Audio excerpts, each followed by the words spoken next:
साहेब बंदी छोड़ सतगुरुदेव की जय हो। बंदी छोड़ कबीर साहेब की जय हो। बंदी छोड़ पूर्ण सतगुरु संत रामपाल जी महाराज की जय हो। सत साहेब परमेश्वर की सभी प्यारी भक्त आत्माओं को उत्तर प्रदेश के जिला मुजफ्फरनगर से हरिदास का सत साहेब जय हो। बंदी छोड़ भगत भाइयों, जब तक अपने भगत भाई बहन जुड़ते हैं तब तक मंगलाचरण करते हैं सतगुरुदेव जी का सत साहेब। बंदी छोड़ सतगुरुदेव जी की जय हो। बंदी छोड़ कबीर साहेब जी की जय हो।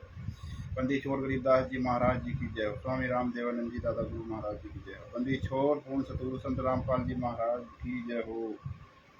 सर्वे संतों की जय हो। सर्वे भक्तों की जय हो। धर्मी पुरुषों की जय हो। श्री काशी धाम की जय हो। श्री छुड़ानी धाम की जय हो। श्री करोथा धाम की जय हो। श्री बरवाड़ा धाम की जय हो। सत साहिब गरीब नमो नमो सतपुरुष को नमस्कार गुरु की नहीं। सुर नर मुनिजन साधुआ संतो सर्वस दी नहीं। सतगुरु साहेब संत सबे दंडो तम प्रणाम। आगे पीछे मध्य हुए तिन पूजा कुर्बान। नराकार निर्विषम काल जाल भय भंजनम। निर्लेपम निज निर्गुणम अकल अनुदेशोन गुणम। सोहम श्रुति समाप्तम सकल समाना नीरतलय। उज्ज्वल हिरंबर हरदमम बेपरवाह अथा है वाद पार नहीं मध्यतम। गरीब जो सुमर सिद्ध होई गणनायक गलताना। करो अनुग्रह सोई पारस पद परवाना। आदि गणेश मनाऊं गणनायक देवन देवा। चरण कमल लो लाऊं आदि अंत करूं सेवा। परम शक्ति संगीतम रिद्धि सिद्धिदाता सोई। अविगत गुणे अतीतम सत्य पुरुष निर्मोही। जगदम्बा जगदीशम मंगल रूप मुरारी। तन मन अर्पूं शीशम भक्ति मुक्ति भंडारी। सुर नर मुनि जन ध्यावें ब्रह्मा विष्णु महेशा। शेष सहस मुख गावें पूजे आदि गणेशा। इंद्र कुबेर सरीखा वरुण धर्म राय ध्यावें। सुमरत जीवन जी का मन इच्छा फल पावें। 33 कोटि अधारा ध्यावें शेष 88। उतरे बहुजल पारा कट है यम की फांसी। 33 कोटि अधारा ध्यावें शेष 88। उतरे बहुजल पारा कट है यम की फांसी। सत साहेब जय हो। बंदी छोड़ की जय हो। परमेश्वर की सभी आंदोलनकारी भक्त भाई बहनों को व जगत के सभी भक्त भाई बहनों को राम राम। सभी भक्त भाई बहनों को सत साहेब जय हो। बंदी छोड़ भगत भाइयों, आज 10/13/2025 और दिन वेडनेसडे बुधवार को रात आज लाइव प्रेम भगत जी को सत साहेब जय हो। बंदी छोड़ की तो भगत भाइयों, आज आपको राष्ट्रीय समाज सेवा समिति के हत्यारों का खुलासा जैसे करते आ रहे हैं उसी तरह से किया जाएगा। आप जितने भी आंदोलनकारी भगत भाई बहन हैं या सत्य के लिए, अपने गुरु के लिए, अन्याय के विरोध में जो आप आवाज़ उठा रहे हो, बड़ी दयाबंदी छोड़ की है भगत भाइयों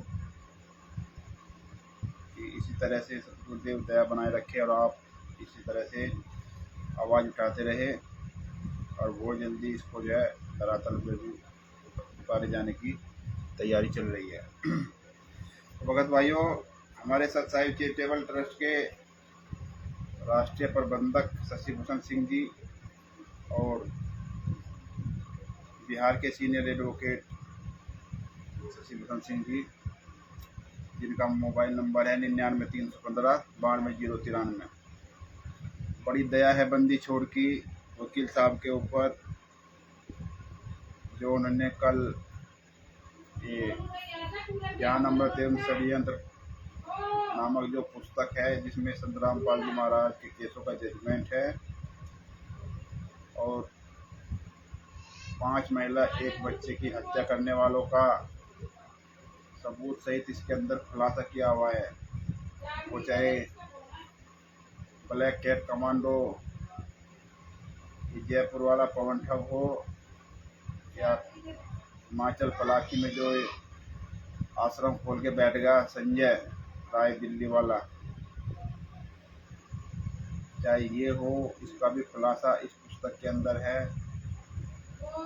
ये राष्ट्रीय समाज सेवा समिति हत्यारे, इन्होंने किस तरह से षड्यंत्र किया संत रामपाल जी महाराज के साथ, उसका पूर्णतः विवरण इस पुस्तक के अंदर है। तो भगत भाइयों, अभी आपको वकील साहब का जो मोबाइल नंबर बताया गया 99-315-92-093, इस नंबर को फ़ोन करके आप ये जो पुस्तक है डाक के द्वारा भी प्राप्त कर सकते हो। आप कॉल करके उनसे पर डाक के द्वारा घर पर मंगा सकते हो, और घर बैठे आप ये जान सकते हो कि किस तरह से संत रामपाल जी महाराज के साथ पूरा षड्यंत्र किया गया है। एक एक पॉइंट का खुलासा आपको सबूत सहित मिल जाएगा भगत भाइयों। और किस तरह से सतलोक आश्रम बरवाला में 18 नवंबर 2014 को 28 गुंडों ने मिलके 5 महिला और 1 बच्चे को मार डाला, और किस तरह से षड्यंत्र करके संत रामपाल जी महाराज को फंसा दिया। यानी कि टोटल हत्या की 28 ने, ऊपर से नाम संत रामपाल जी महाराज का ले दिया कि हमने संत रामपाल जी महाराज के आदेश पे ही हत्या की है। यानी कि 28 गुंडे हुए और संत रामपाल जी महाराज 29 हो गए भगत भाइयों। 29 का इसमें पूरा विवरण दिया गया है। अभी आपको उनके नाम बताते हैं। FIR 430 में ये 14 है भगत भाई, 14 FIR नंबर 430 में जो एक महिला की मौत हुई थी, उसमें 14 जो है ना, इन्होंने पीट पीट के मार डाला। अभी आपको उनका नाम बता रहे हैं। ये राज कपूर उर्फ प्रीतम सिंह, इसका पूरा एड्रेस आपको बताएंगे।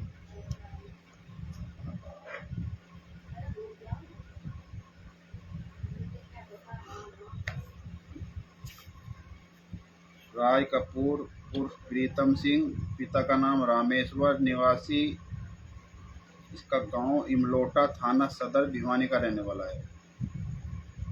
नंबर 2 राजेंद्र, पिता लेखराम, निवासी गांव भटगांव, थाना सदर ये सोनीपत का रहने वाला है। ये राष्ट्रीय समाज सेवा समिति के 28 गुंडों जो FIR 430 में जो ये हत्यारे हैं, इनका नाम हम आप लोगों को बता रहे हैं। नंबर 2 पे राजेंद्र, पिता लेखराम, निवासी गांव भटगांव, थाना सदर सोनीपत का। नंबर 3 बागा बलवान, पिता भागन रागू, और इसका निवास स्थान जो है गांव रिब्बा, जिला किन्नौर, HP यानी हरियाणा का है ये। पवन, पिता ओमनाथ, निवासी गांव टकसाल, थाना परमाणु, जिला सोलन, ये HP, ये भी हिमाचल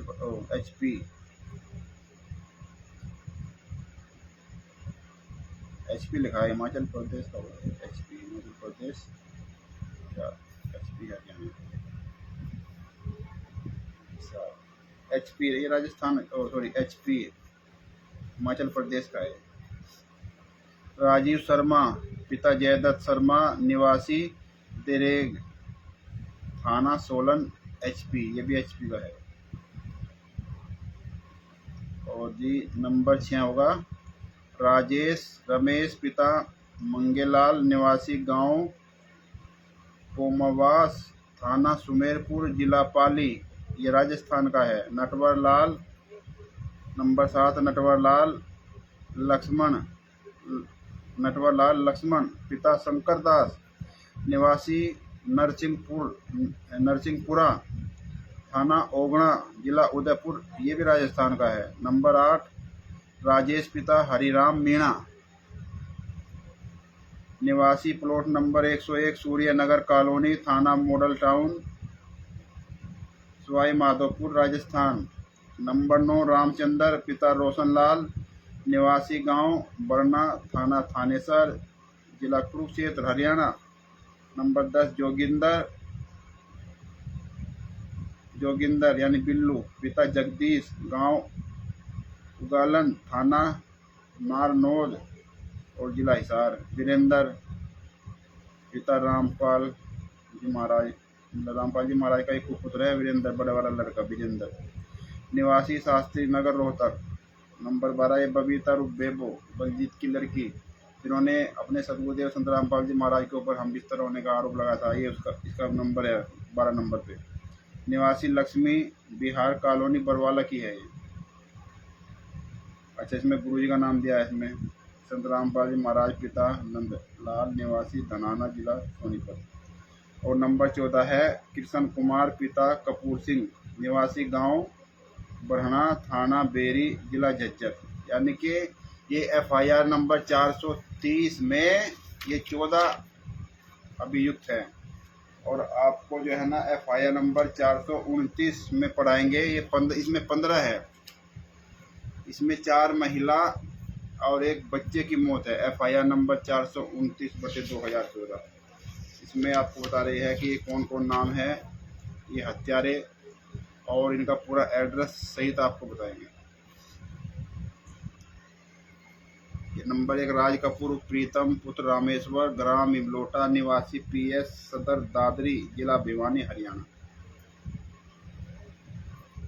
नंबर 2 राजेंद्र पुत्र लेखराम निवासी ग्राम भटगांव थाना सदर सोनीपत जिला सोनीपत हरियाणा। ये गुरु जी का नाम है रामपाल पुत्र नंदलाल निवासी ग्राम धाना पीएच बड़ौदा जिला सोनीपत हरियाणा। नंबर 4 वीरेंद्र गुरु जी का गद्दार पुत्र निवासी गांव धनाना पीएच बड़ौदा जिला सोनीपत अब शास्त्री नगर रोहतक हरियाणा में रहता है। नंबर 5 पे जोगेंद्र बिल्लू पुत्र जगदीश निवासी ग्राम मुकालना पीएच नारनौंद जिला हिसार हरियाणा। नंबर 6 बबीता और बलजीत की बेटी लक्ष्मी बिहार कॉलोनी बरवाड़ा। ये वही है जिन्हें गुरु जी पर हम हिंसक होने का आरोप लगाया। और नंबर 7 पे है पूनम। ये पूनम जो है ना ये भी बलजीत की लड़की है भगत भाई। ग्राम नथुवास तहसील एवं जिला भिवानी हरियाणा। सतपाल की पत्नी सावित्री निवासी कर्मचारी कॉलोनी जींद हरियाणा। और नंबर 9 सोनू दास पुत्र सुरेश दास निवासी ग्राम ये क्या है ग्राम अमरहेरी जिला जींद हरियाणा। नंबर 10 कुशल दास पुत्र मान सिंह निवासी ग्राम मछरौली जिला सोनीपत हरियाणा। और नंबर 11 है जगदीश दास पुत्र प्रभु निवासी ग्राम घिंगटानिया जिला हरियाणा और जिला सिरसा हरियाणा। नंबर 12 पे है सुखबीर दास पुत्र जगमल सिंह निवासी ग्राम पोहरका जिला सिरसा हरियाणा। और नंबर 13 अनिल दास पुत्र गुलाब सिंह निवासी सूरत नगर फेज 2 गुड़गांव हरियाणा। और नंबर 14 हरिओम के पुत्र देवेंद्र दास कन्हाई निवासी जिला गुड़गांव हरियाणा। और लास्ट है 15वां सतबीर दास पुत्र टेकराम निवासी ग्राम कंडेला जिला जींद हरियाणा का रहने वाला। ये 15 इसमें अभियुक्त है। यानी कि एफआईआर नंबर 429 में 15 है। एफआईआर नंबर 430 में ये 14 है। 14 15 29 हो गए भगत भाइयों। ये 5 महिला एक बच्चे के हत्यारे राष्ट्रीय समाज सेवा समिति के सदस्यों ने मिलके सतलोक आश्रम बरवाड़ा के अंदर 18 नवंबर 2014 को ये 5 महिला और एक बच्चे को कमरे में बंद करके बेरहमी से बांस के डंडों से पीट पीट के मार डाला। और फिर कोर्ट में इन्होंने किस तरह से षड्यंत्र किया है संत रामपाल जी महाराज को फंसाने के लिए। जब देखा संत रामपाल जी महाराज तो नहीं फंसे क्योंकि इनका उद्देश्य था कि संत रामपाल जी महाराज को तो जान से मार देंगे। लेकिन जब संत रामपाल जी महाराज को जान से मारने में सफल नहीं, वीरेंद्र भगत जी को सत साहेब, गौरव त्यागी जी को सत साहेब, जय हो बंदी छोड़। जब यह संत रामपाल जी महाराज को मारने में नाकाम हो गए, जब संत रामपाल जी महाराज इनको वहां पे आश्रम में नहीं मिले जहाँ पे इन्होंने बंधक बना के रखा था राष्ट्रीय समाज सेवा समिति के इन सदस्यों ने, 51 है ये भगत भाई। अभी उनका आपको पूरा स्पष्ट करके नाम बताएंगे। 51 सदस्य है ये जिन्होंने राष्ट्रीय समाज सेवा समिति का निर्माण किया है, जिसका चेयरमैन राम कुमार ढाका है। तो जब संत रामपाल जी महाराज इनको नहीं मिले, इन्होंने देखा संत रामपाल जी महाराज तो बच गए पूरी तरह से। इनको कैसे फंसाया जाए, इनको तो मारने की कोशिश की जा रही थी, इन्होंने आश्रम में अनाउंसमेंट कर दिया था सत साहेब भगत जी। रूबीदास जी को सत साहेब और अपने उत्तर प्रदेश के सत साहिब चैरिटेबल ट्रस्ट के जो है ना प्रदेश अध्यक्ष सोबरन जी को भी सत साहेब, सभी भक्त भाइयों को सत साहेब, जो भी दास से फेसबुक पर लाइव है या जो इसको देख रहे हैं उन सभी को सत साहेब। तो भगत भाइयों, इन्होंने पहले ही अनाउंसमेंट कर दिया आश्रम के अंदर 18 नवंबर 2014 से एक दिन पहले 17 तारीख में कि संत रामपाल जी महाराज शरीर छोड़ के चले गए। तो इनको यानी कि संत रामपाल जी महाराज को मारने की पूरी तैयार थी। सभी भगत लोग वहाँ पे जितने भी गए हुए थे आश्रम के अंदर, कोई ये नहीं समझ पा रहा था कि वास्तव में संत रामपाल जी महाराज अपना शरीर पूरा करके चले गए या इनकी कोई इस तरह की जो है ना ये इस तरह का षड्यंत्र कर रहे हैं। उस समय तो कोई विचार ही नहीं लगा सकता था, इतने सब आश्रित थे भगत भाइयों। तो भगत भाइयों, जब संत रामपाल जी महाराज के खिलाफ इन्होंने षड्यंत्र किया, पूरी संगत में मैसेज डाल दिया कि संत रामपाल जी महाराज शरीर पूरा करके चले गए सतलोक में। उसके बाद इनका प्लान था कि वहाँ पे जहाँ पे इन्होंने बंधक बना रखा था वहाँ पे जाके संत रामपाल जी महाराज का काम तमाम कर देंगे ये लोग। लेकिन जब इन्होंने जाके वास्तव में वहाँ पे देखा कि संत रामपाल जी महाराज वहाँ पे नहीं थे, तो तब इनके पैरों के नीचों से जमीन खिसक गई। राष्ट्रीय समाज सेवा समिति गुंडों के इन्होंने देखा है संत रामपाल जी महाराज हमने अनाउंसमेंट कर दिया, ये तो शरीर पूरा कर गए, तो यहाँ पे है नहीं, अब क्या किया जाए। इन्होंने पूरे आश्रम में उनको ढूंढा, लेकिन वहाँ पे इनको नहीं मिले। सतगुरुदेव जी दयाबंदी छोड़ की है।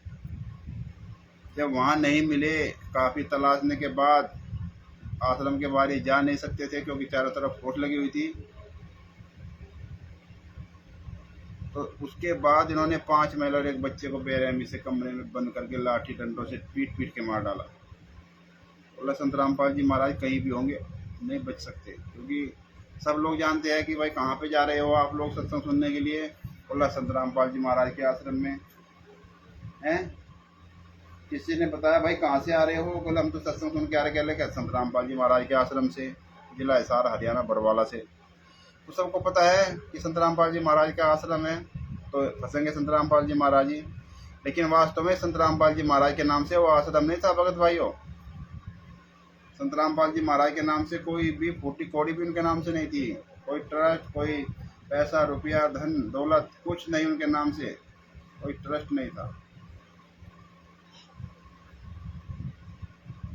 तो जब इन्होंने देखा, इन्होंने 5 महिला एक बच्चे को मार दिया भगत भाइयों, उसके बाद अगले दिन जाके सतगुरुदेव जी ने वहाँ पे जो है ना अपना आत्मसमर्पण किया पुलिस के सामने। गुरु जी को लेके गई कहाँ पे, पंचकुला चंडीगढ़ में, उनके वहाँ पे डॉक्टरी कराई। उसके बाद वो मीडिया से रूबरू हुए। उन्होंने रूबरू में बताया कि राष्ट्रीय समाज सेवा समिति मेरी नहीं है। वहाँ पे सवाल किया उन्होंने मीडिया वालों ने, इतने गुंडे आपके खड़े थे वहाँ पे, कमांडो बने, पूरा ऐसी तैसी कर डाली वहाँ पे प्रशासन की।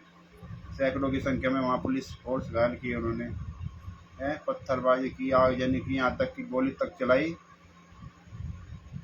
तो गुरुजी ने लाइव में बोला पूरी दुनिया के सामने कि राष्ट्रीय समाज सेवा समिति के सदस्य है, मेरा उनसे कोई लेना देना नहीं है।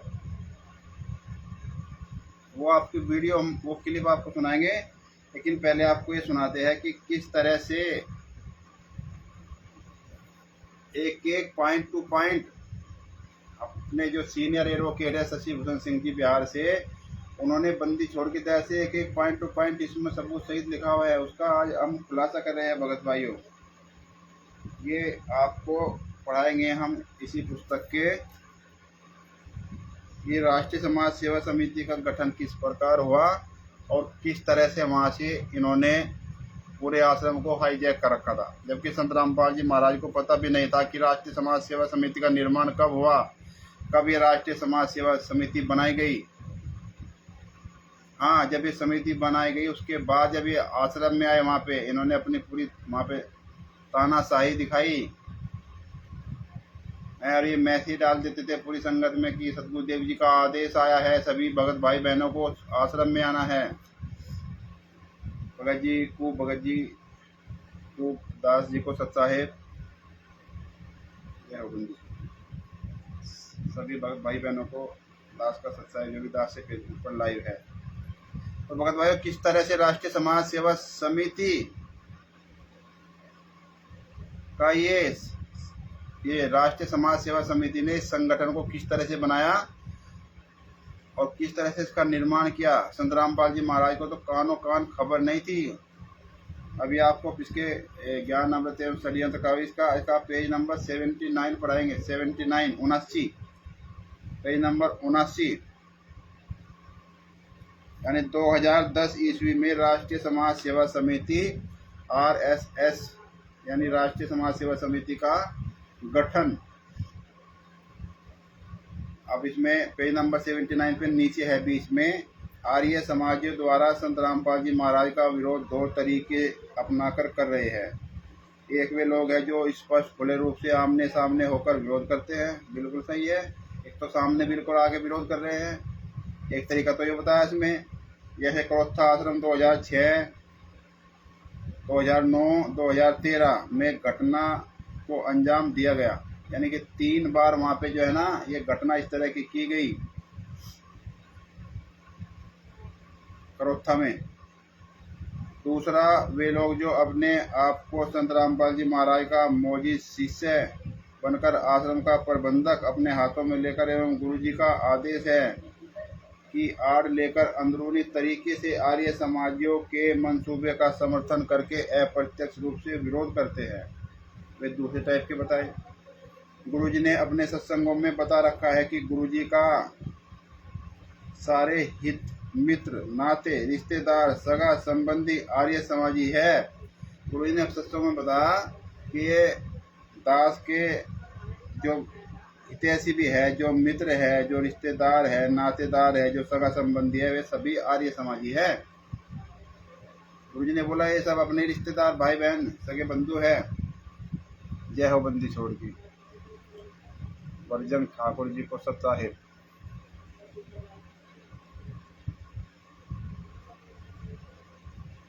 जी भगत जी, प्रेमदास जी, सोबरन जी, भगत जी आपको कुछ कह रहे हैं। सोबरन दास भगत जी फोन उठा लिया करो। अरे दिल्ली से अपने प्रेम भगत जी, सोबरन जी आपको कह रहे हैं कि फोन उठा लिया करो भैया, कभी तो बात कर लिया करो जब आपके पास समय हो, क्योंकि एक दूसरे के संपर्क में रहना बहुत जरूरी है भगत भाइयों। आपस में फोन नंबर आप लोग फोन नंबर भी डाल दिया करो अपना भगत भाइयों। किसी भी भगत भाई बहनों को चाहिएगा वो जो है ना स्क्रीन से ही नंबर ले लेगा। तो दास आपसे प्रार्थना करता है कि आप अपना नंबर भी इसमें डाल दिया करो, ताकि एक ही कमेंट में डाल दिया करो, सब में भले आप ना डालो।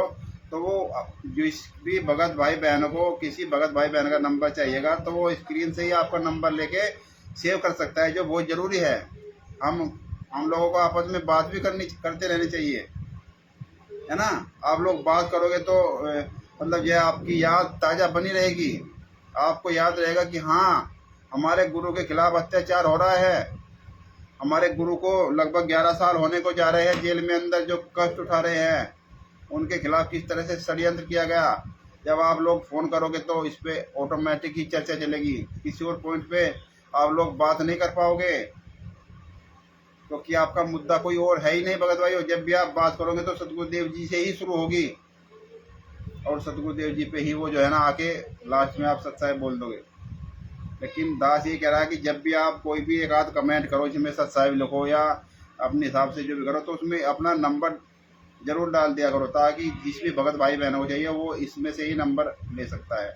अब देखो शायद हमारी आवाज़ है प्रेम दास जी भगत जी दिल्ली वाले के जो है ना उनके पास शायद पहुंच गई है और उन्होंने तुरंत अपना नंबर डाल दिया। तो इसी तरीके से आप लोग भी भगत भाइयों अपना नंबर डाल दिया करो। और हमारा नंबर हमने तो आप शुरू में भी बता दिया और फिर बाद में भी बता देंगे, जो है ना उत्तर प्रदेश के जिला मुजफ्फरनगर से हरीश दास, मोबाइल नंबर है 81 26 82 51 51। ये दास का मोबाइल नंबर व्हाट्सएप भी है और कॉलिंग भी है। आप कभी भी 24 आवर्स मतलब 24 घंटे आप कभी भी फोन करके दास से जो है ना संपर्क कर सकते हैं। संत रामपाल जी महाराज के साथ हो रहे षड्यंत्र के विषय में कभी भी आप चर्चा कर सकते हैं, कभी भी आप बात कर सकते हैं, कभी भी आप एक ज्ञान अमृत षड्यंत्र का भी पुस्तक भी हमारे जो आसपास क्षेत्र में है उन वे भी मंगा सकते हैं भगत भाई, क्योंकि सतगुरुदेव जी के इसमें जो इनके खिलाफ षड्यंत्र किया जा रहा है उसके खुलासा करने के लिए दास 24 घंटे जो है ना तैयार है भगत भाइयों। कभी भी आप फोन करो, कोई दिक्कत नहीं है। तो अभी हम आपको बता रहे थे इसमें यही नंबर 79 ज्ञान अमृत एवं षड्यंत्र का विष। गुरुजी ने अपने सत्संग में बता रखा है कि गुरुजी का सारे ये नाते रिश्तेदार ये सारे समाजी है वे सभी मेरे द्वारा बताए जा रहे ज्ञान का विरोध कर रहे हैं। ये गुरुजी ने पहले ही बता रखा है, विरोध कर रहे हैं, विरोध करते हैं, करते रहे। एक मानने को तैयार नहीं है, एक भी मानने को तैयार नहीं है। तो ये गुरुजी का ये गद्दार छोटा भाई महेंद्र उर्फ मोहम्मद लाल ये कैसे मान जाता भगत भाई, जब गुरुजी ने अपने मुखरबिन से बोल दिया कि एक भी मानने को तैयार नहीं है।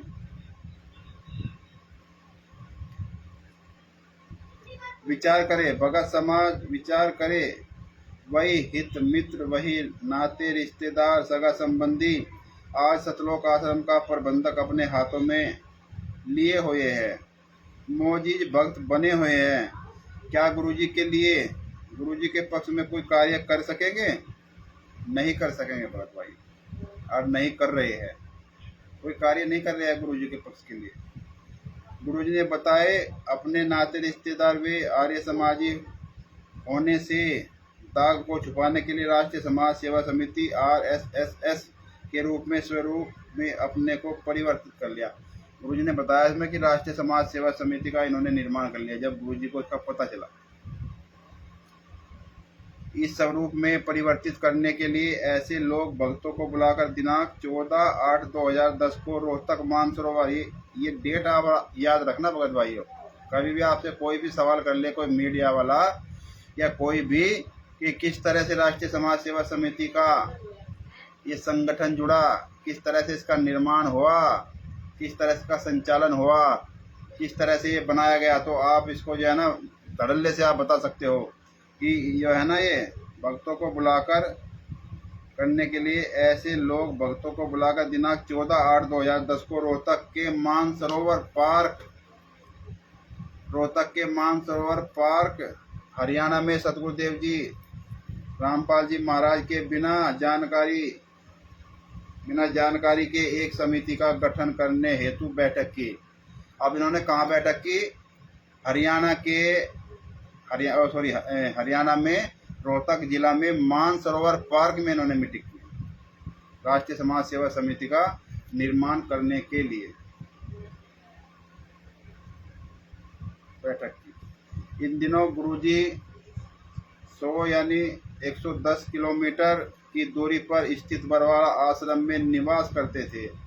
समिति गठन करने हेतु बैठक में संत रामपाल जी महाराज के मौजूद भक्तों के अलावा सामान्य भगतगण हजारों की संख्या में उपस्थित हुए। मौजूद भक्तों अपनी मनमानी आचरण करने वाले वे अपने उद्देश्यों के प्रति सामान्य भगतगण को प्रभावित करने वाले बातों को सुनाकर कि संत रामपाल जी महाराज एवं उनके अनुयायियों के प्रति राजनीतिक, प्रशासनिक, न्यायिक बर्बरता के साथ साथ धार्मिक, सामाजिक बाधा पहुंचाने में कोई कसर दुश्मनों द्वारा नहीं छोड़ी जाती है।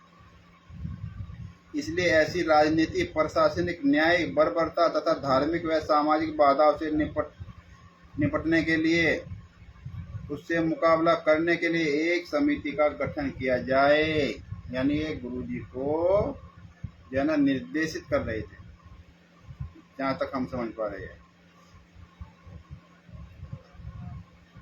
ताकि ऊंचे पदों पर बैठे भ्रष्ट अधिकारियों, मंत्रियों और न्यायाधीशों के विरुद्ध मजबूती से लड़ सके और संत रामपाल जी महाराज के साथ न्यायालयों में जाकर असामाजिक तत्व, दबंगों आदि से निपटने के लिए एक संभव प्रयास कर सके। सभी उपस्थिति भगतगण ने समिति गठन करने की स्वीकृति एक मत व एक राय के होकर दे दी। अच्छा, ये तो मतलब आपस में चर्चा कर रहे थे कि हम एक इस तरह से समिति बनाई जाए जिसमें सतगुरुदेव जी को ये लोग परेशान करते हैं और वो जो है ना इस तरीके से उसमें मौजूद भक्तों के अलावा सामान्य भक्तगण हजारों की संख्या में उपस्थित हुए।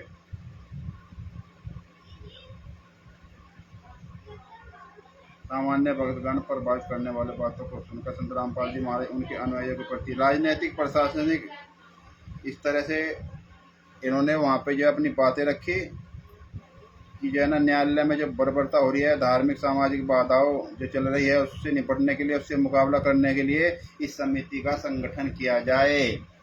इस तरह से ये बात इन्होंने वहाँ पे मानसरोवर पार्क में आपस में विचार विमर्श किया, अनाउंसमेंट के माध्यम से वहाँ पे किया गया। कहाँ पे? रोहतक में, मानसरोवर पार्क रोहतक के अंदर। जबकि सतगुरु रामपाल जी महाराज हिसार में लगभग 110 किलोमीटर की दूरी पर वहाँ पे सत्संग कर रहे थे।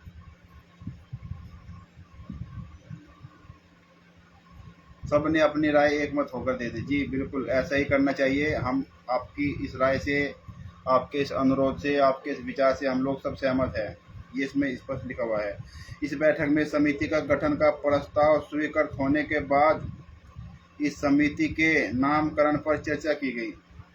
भगत भाइयों, जब इस बैठक में समिति का गठन का जो प्रस्ताव है स्वीकार हो गया, उसके बाद समिति का नामकरण यानी इस समिति का नाम क्या रखा जाए, उस पर जो है ना मंथना होने लगी, उस पर विचार विमर्श होने लगा।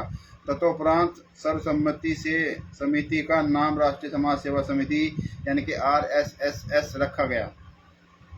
तत्पश्चात राष्ट्रीय समाज सेवा समिति का नियम, संविधान एवं उद्देश्य तय किए गए।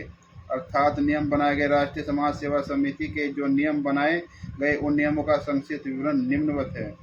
वे क्या नियम बनाए गए उसके बारे में हम आपको अभी बता रहे हैं।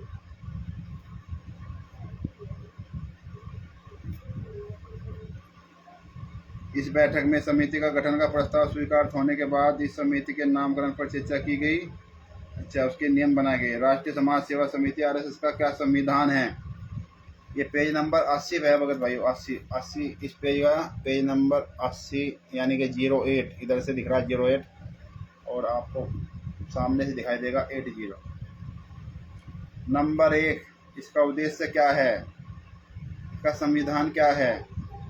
सत्य आध्यात्मिक ज्ञान प्रचार प्रसार हेतु अपने निजी कार्य को छोड़कर आने के लिए हर संभव हर हालत में तैयार रहना होगा। ये राष्ट्रीय समाज सेवा समिति के जितने भी वहाँ पदाधिकारी बने हुए थे, जितने वहाँ संगत थी, वहाँ सबको समझा रहे थे कि अगर सत्य आध्यात्मिक ज्ञान का प्रचार प्रसार करने के लिए आपको बुलाया जाता है तो आपको अपने सारे घर के जरूरी काम भी छोड़ करके आना होगा, हर हालत में तैयार रहना होगा। नंबर 2 में क्या है? किसी प्रकार के प्रदर्शन में आने जाने, पुस्तकें या इश्तिहार आदि छपवाने एवं उसे बांटने में निजी तौर पर खर्च वहन भी करना होगा। इश्तिहारों एवं पुस्तकों की छपाई क्षेत्रीय भाषा में भी कराई जा सकती है। मतलब इस तरह की इन्होंने वहाँ पे नियम और शर्तें वहाँ पे लगाई। अच्छा, नंबर 3 क्या आता है? इनका ज्ञान प्रचार प्रसार करने वाली संस्थाओं के लिए तन मन धन से तैयार रहना होगा। आप लोगों को जब चाहे जब बुला लो, लेकिन आपको तन मन धन से हर समय जो है ना तैयार रहना होगा। अज्ञान का प्रचार प्रसार वाली संस्था यानी जो अज्ञान का प्रचार प्रसार कर रही है, उन संस्थाओं, उन संतों महंतों को डटकर विरोध करना है। पुस्तकों में उनके असत्य का ज्ञान का तर्क सहित काटकर सत्य ज्ञान का प्रमाण सहित लिखना। ये देख लो भगत भाई, गुरु जी की भी इनको कोई आवश्यकता न रही, इस तरह से इन्होंने प्रमाण सुना दिए। अज्ञान का प्रचार प्रसार करने वाली संस्थाओं, संतों महंतों को डटकर विरोध करना। पुस्तकों में उनके असत्य ज्ञान को तर्क सहित काटकर सत्य ज्ञान का प्रमाण सहित लिखना। अब बताओ इनका क्या मतलब है प्रमाण सहित लिखना? अरे तो गुरुजी का काम है भाई, ये राष्ट्रीय समाज सेवा समिति है, तुम्हारा काम नहीं है।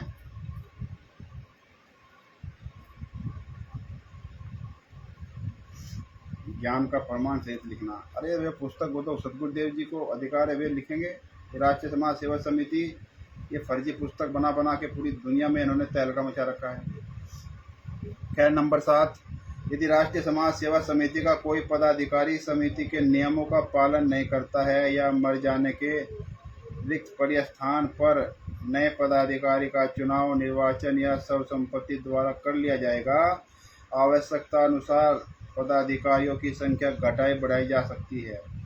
नंबर 8, यदि संत रामपाल जी महाराज को झूठे केसों में फंसाया जाता है या ऐसी कुचेष्टा की जाती है तो गुरुजी तक उसे पहुंचने से पहले समिति के लाखों सदस्य कुर्बानी देने से पीछे नहीं हटेंगे और झूठे केसों में थाना या न्यायालय का चक्कर किसी भी कीमत पर गुरुजी को नहीं काटने देंगे। ये देखो कितना बड़ा फरमान ये सुना रहे हैं। यानी संत रामपाल जी महाराज चाहेंगे तो भी कोर्ट में नहीं जा सकते। जैसे उन्होंने बोला मीडिया के सामने कि 1 लाख अनुयायियों के लाशों के ऊपर से गुजरना होगा, तब भी संत रामपाल जी महाराज को कोर्ट में नहीं जाने देंगे। यदि संत रामपाल जी महाराज को झूठे केसों में फंसाया जाता है या ऐसी कुचेष्टा की जाती है, समिति के लाखों कुर्बान होने से पीछे नहीं हटेंगे। नंबर 9, पूर्व में न्यायालयों में चल रहे झूठे मुकदमों में संत रामपाल जी महाराज को कोर्ट में उपस्थित होना पड़ा तो समिति के लाखों सदस्य संत रामपाल जी महाराज के सुरक्षा में कोर्ट में पहुंचे। ये इन्होंने पहले फरमान जारी कर रखा था भगत भाई। जब इन्होंने कोर्ट की अवमानना करी तो ये इन्होंने पहले से ही स्पष्ट कर रखा कि वहाँ पे न्यायालय में जाके जो है ना हजारों की संख्या में काले कमांडो ये भेज देंगे और पूरी कोर्ट कैंपस को अपने जो है ना उसको घेर लेंगे। इस तरीके से इनके वहाँ पे विचार थे। नंबर 10, किसी भी न्यायालय द्वारा संत रामपाल जी महाराज पर लगे झूठे आरोपों के कारण अन्याय किया जाता है तो किसी भी कीमत पर अन्याय को सहन नहीं करेंगे और सब परिवार कुर्बानी के लिए तैयार रहेंगे। ये तो सबको मरवाने का काम कर रहे थे। वहाँ पे इन लोगों ने एफिडेविट भरवा दिए थे हैं खुदकुशी करने के लिए, आत्मदाह करने के लिए। अब तो बंदी छोड़ की बड़ी दया है भगत भाई जो बचा लिया वहाँ पे, नहीं तो ये वहाँ पे बहुत बड़ा कांड करवा देते। राष्ट्रीय समाज सेवा समिति किसी भी प्रकार के कार्य को करने के लिए संत रामपाल जी महाराज के दिशा निर्देश नहीं लेगी। ये देख लो भगत भाइयों कितना बड़ा पॉइंट। ये पेज नंबर 81 पे है, 81 पे, पेज नंबर 81 पे नीचे की तरफ है। किसी भी पॉइंट नंबर 11, राष्ट्रीय समाज सेवा समिति यानी कि RSS समिति किसी भी प्रकार के कार्य को करने के लिए संत रामपाल जी महाराज से दिशा निर्देश नहीं लेगी, यानी अपने ही स्तर से काम करेगी। यानी कि गुरुजी का अब इससे कोई लेना देना नहीं था, ये तो पहले से स्पष्ट है। लेकिन इन्होंने खुद इसमें लिख भी दिया कि ये हम जो भी काम करेंगे अपने स्तर से काम करेंगे, संत रामपाल जी महाराज से इसमें कोई भी किसी भी तरह का दिशा निर्देश यानी उनसे कोई सलाह मशवरा, कोई उनकी जो है ना एडवाइस नहीं ली जाएगी। उनका अर्थात गुरु जी का कार्य केवल इन्होंने मतलब सदगुरुदेव जी को भी सीमित बना दिया।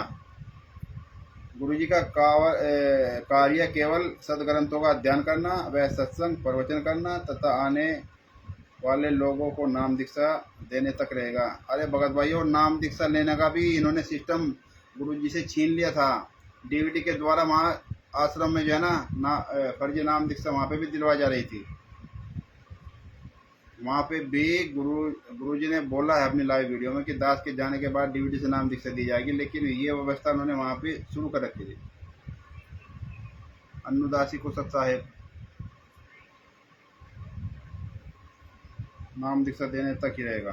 संत रामपाल जी महाराज अन्य किसी प्रकार की जिम्मेदारियों से मुक्त रहेंगे, यानी कि उनसे और कोई काम करवाया नहीं जाएगा, उनसे और किसी कार्य के विषय में पूछा तक नहीं जाएगा। नंबर 12, राष्ट्रीय समाज सेवा समिति धार्मिक एवं गैर राजनीतिक है तथा हरियाणा में बनी खापो जाति एवं क्षेत्रीय पंचायतों के समान है जो आंदोलित होकर सामूहिक समस्याओं का निदान करवाती है। ये देख लो भगत भाइयों, स्पष्ट लिखा है कि राष्ट्रीय समाज सेवा समिति धार्मिक और गैर राजनीतिक है। ये लिख दिया उन्होंने वैसे ही, लेकिन ये पूर्णतः जो है ना राजनीतिक है अब फिलहाल 2014 के बाद से। तथा हरियाणा में बनी खापो जातीय पंचायतों के समान है जो आंदोलित होकर सामूहिक समस्या को निदान करवाती है, जिसका कोई रजिस्ट्रेशन करवाना आवश्यक नहीं होता है। इन्होंने कोई इसको रजिस्टर्ड नहीं करवाया था, इसका कोई रजिस्ट्रेशन नहीं करवाया था भगत भाई, इसमें लिखा हुआ है इसको। जी प्रकाश समिति का गठन एवं नियम संविधान बनाकर इस समिति के कार्यों का सुचारू रूप से चलाने के लिए सर्वसम्मति से पदाधिकारियों का चयन किया गया है। चयन किए गए पदाधिकारियों का नाम व पता निम्नवत है। अब ये जो पदाधिकारी है इनका जो चयन किया गया है, चयन किए गए पदाधिकारियों का नाम और पता इसमें लिखा हुआ है। 51 है ये भगत भाइयों, ठीक है ना। ये हम आपको पढ़ाएंगे आज। कल वकील साहब ने दिखाए थे, उनको थोड़ा जो है उस समय कम था उनके पास, तो वे उसको बता नहीं पाए। आज हम आपको जो है ना इसमें एक एक नाम और उनका पूरा बताएंगे। राष्ट्रीय समाज सेवा समिति मैनेजमेंट के पदाधिकारियों की सूची, क्रम संख्या भी है इसमें, पदाधिकारी का नाम व पता, पदनाम। नंबर 1 पर राम कुमार ढाका, मकान नंबर 174/18, और ये आज़ाद नगर रोहतक हरियाणा का रहने वाला है। ये इस समिति का प्रधान चेयरमैन है। क्या इसका नाम उस शिवांश नारायण द्विवेदी जी को नहीं पता था भगत भाइयों? हैं? क्या आप और हम लोग जो फेसबुक, यूट्यूब, ट्विटर, इंस्टाग्राम आदि पर चिल्लाए कि राष्ट्रीय समाज सेवा समिति का चेयरमैन राम कुमार ढाका ने 5 महिला 1 बच्चे की हत्या करके संत रामपाल जी महाराज के ऊपर षड्यंत्र करके आजीवन कारावास की सजा करवा दी? इसको पार्टी बना था वहाँ पे जब रिट याचिका डलवाई, वहाँ पे जो है शिवांश नारायण द्विवेदी जी ने रंजना अग्निहोत्री एडवोकेट के द्वारा लखनऊ हाई कोर्ट में जब रिट याचिका डलवाई अपने गुरुजी को पार्टी बना के, क्या शिवांश जी को ये नहीं पता था कि ये राम कुमार ढाका राष्ट्रीय समाज सेवा समिति का चेयरमैन है? बिल्कुल बिल्कुल पता था भगत भाइयों, लेकिन नहीं, जानबूझ के इन्होंने उनका नाम, इनको पार्टी नहीं बनाया है। नंबर 2 चांदीराम दास, ग्राम बालक, थाना बरवाला, ये वरिष्ठ उप प्रधान है, जिला हिसार हरियाणा का। नंबर 3 वीरेंद्र दास, मकान number 871, Lal Bahadur Shastri Nagar, Hisar road bypass, Rohtak Haryana, ये उप प्रधान वीरेंद्र जी का लड़का। मनोज भी है इसमें, लाल बहादुर शास्त्री नगर, ये भी उप प्रधान है राष्ट्रीय समाज सेवा समिति का। महेंद्र दास, ये गुरु जी का भाई छोटा, महेंद्र उर्फ मोहन लाल, मकान नंबर 400, महादेवपुर, नई दिल्ली, उप प्रधान। साहब दास, ग्राम खेकड़ा, ग्राम राय, जिला सोनीपत हरियाणा। नंबर 7 है बलवान भगत बलवान, ग्राम बालक, थाना बरवाला, जिला हिसार हरियाणा, महासचिव। प्रीतम दास उप राज कपूर, ग्राम निमलोटा, सचिव है, थाना चार की दादरी, जिला भिवानी हरियाणा। नंबर 9 पुरुषोत्तम सुंदर रोड, सुंदरपुर नज़दीकी, डीटीसी कोठी, कुरुक्षेत्र हरियाणा, सचिव है। सुनील दास करनाल से, थाना जुलाना, जिला जींद हरियाणा, सचिव। आज़ाद दास मलिक, ग्राम बुआना, लालू थाना इसराना, जिला पानीपत हरियाणा, सचिव। राजेंद्र दास मोर, गांव बड़ौदा, थाना गोहाना, जिला सोनीपत हरियाणा, राज्य कोऑर्डिनेटर। राजकुमार दास शीतल कॉलोनी, जज्जर रोड, रोहतक हरियाणा, राज्य कोऑर्डिनेटर। संदीप दास F113 face 1 new Palam Bihar, Gurgaon Haryana, राज्य कोऑर्डिनेटर। अमन दास, मकान नंबर इतना, जिंद चौक, रोहतक हरियाणा, राज्य कोऑर्डिनेटर। रोशन दास, ग्राम कुतबगढ़ हरियाणा, थाना इलानाबाद, जिला सिरसा हरियाणा, ये राज्य कोऑर्डिनेटर। और सन मनोज दास, मकान नंबर 22A, कोऑर्डिनेटर, तारा नगर सेक्टर 9-11 के पीछे, हिसार, राज्य कोऑर्डिनेटर। सुल्तान दास कंडेला, थाना वह, जिला जींद हरियाणा, राज्य कोऑर्डिनेटर। राजेश दास, गली नंबर 5, देवनगर, ITI सामने, बहादुरगढ़, जिला जज्जर हरियाणा, राज्य कोऑर्डिनेटर। नंबर 20 पर जितेंद्र दास, मकान number 117, Parshuram colony, Barawas road, Rewari Haryana, ये भी राज्य कोऑर्डिनेटर। और रणबीर दास, ग्राम नंबर 26, भगत सिंह कॉलोनी, नज़दीकी कालूपुर चुंगी, सोनीपत हरियाणा, राज्य कोऑर्डिनेटर। महेंद्र दास, ग्राम मिर्जापुर, राज्य कोऑर्डिनेटर, सम थाना व जिला हिसार हरियाणा। नंबर 23 संजय दास, खानपुर कला, जिला सोनीपत हरियाणा, ये भी राज्य कोऑर्डिनेटर है। और नंबर 24 वेद राम दास, ग्राम लोधी स्टार, थाना व जिला पलवल हरियाणा, राज्य कोऑर्डिनेटर। नंबर 25 नवीन दास, मकान नंबर 7 फेज 3 अमर पार्क ग्राम थारीके फिरोजपुर रोड लुधियाना पंजाब राज्य कोऑर्डिनेटर। नंबर 26 नरेश दास, मकान number 42 united enclave star colony Makanwad road नज़दीक UVM स्कूल लुधियाना पंजाब राज्य कोऑर्डिनेटर। गुरु दास ग्राम बिलासपुर थाना निहाल सिंह वाला जिला मोंगा पंजाब राज्य coordinator. Manjeet Das Devbhoomi apartment flat number D2 power house सफरून जिला सोनल ये हिमाचल प्रदेश कोऑर्डिनेटर। नंबर 29 राजदेव राज ग्राम इंग्लिश थाना परैया जिला गया बिहार, इसकी मृत्यु हो गई है, ये भी कोऑर्डिनेटर था। इनके स्थान पर अब नागेंद्र को नियुक्त की गई है। 29A नागेंद्र बिहार नियुक्त coordinator. 30 Amitabh Das type 3 block 4 flat number 201 ITI campus Aligarh जिला लखनऊ UP कोऑर्डिनेटर। 31 संजीव दास संजीव हुड्डा है, मकान number C Suraj park Rohini sector 13 Delhi coordinator. Satya Prakash Das मकान number E4700 sector 11 Rajajipuram Lucknow UP coordinator. Prakash Das Kaluram ji की कोऑर्डिनेटर। बावड़ी सुखसागर जोधपुर राजस्थान। 34 नंबर पे है हीरा लाल ग्राम सौभागपुरा थाना बरवाड़ा जिला उदयपुर राजस्थान कोऑर्डिनेटर। पवन दास वार्ड संख्या 4 टिब्बी जिला हनुमानगढ़ राजस्थान कोऑर्डिनेटर। 36 ये है जितेंद्र दास C1 बटा 301 स्वपन नगरी सोसाइटी उधमपुर नगर अजमेरा पीरी जिला पूना महाराष्ट्र कोऑर्डिनेटर। जितेंद्र दास पूना ये वो जितेंद्र दास ये है भगत भाइयों जो ये वहाँ पे जो है ना ये आश्रम शायद इसने जगह दी थी, ये इसका वो कैंटर वगैरह थे ना, गाड़ी वगैरह जो बनाता था और काफ़ी बड़ी बन गई, फिर वो छोटी हुई, इसने अपना इंटरव्यू इस तरह से दिया था। ये वही जितेंद्र दास पूना महाराष्ट्र से। 37 अनूप दास नकीवासन थाना प्रतासपुर जिला पूर्वा मेदिनीपुर पश्चिम बंगाल कोऑर्डिनेटर। नंबर 38 राजेश दास महेश इंग्लिश मालदा बाजार पश्चिम बंगाल कोऑर्डिनेटर। विष्णुदास शारदा चौक सदर बैतूल मध्य प्रदेश ये कोऑर्डिनेटर। नंबर 40 है संतोष दास मकान number 13/3 Indripuri colony coordinator Gauri Dutt road Jabalpur Madhya Pradesh. Sanjay Das ग्राम मोरी कोऑर्डिनेटर जिला रुद्रपुर उत्तराखंड। 42 में हर्षद दास पटेल ग्राम पाटनापुरा कोऑर्डिनेटर थाना मानसा जिला गांधीनगर।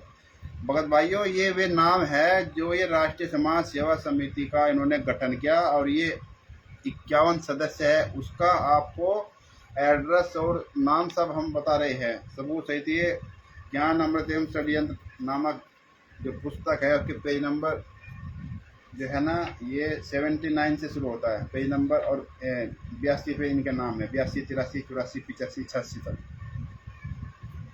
नंबर 43 विष्णुदास ग्राम लोधरा थाना मानसा जिला गांधीनगर गुजरात कोऑर्डिनेटर।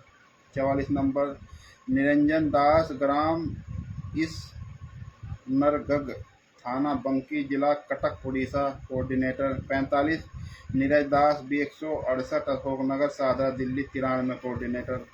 46 नंबर पर रविदास आर्जेंट 98A new Roshanpura extension coordinator Ganpati enclave Paprawat road Najafgarh Delhi 43 coordinator. 47 number है Sanwla Ramdas Madhuban complex coordinator north Goa जिला पणजी गोवा कोऑर्डिनेटर। 48 नंबर पर रामदास पुत्र श्री मिल्की राम कोऑर्डिनेटर मकान नंबर 3126 सेक्टर 41 डी चंडीगढ़।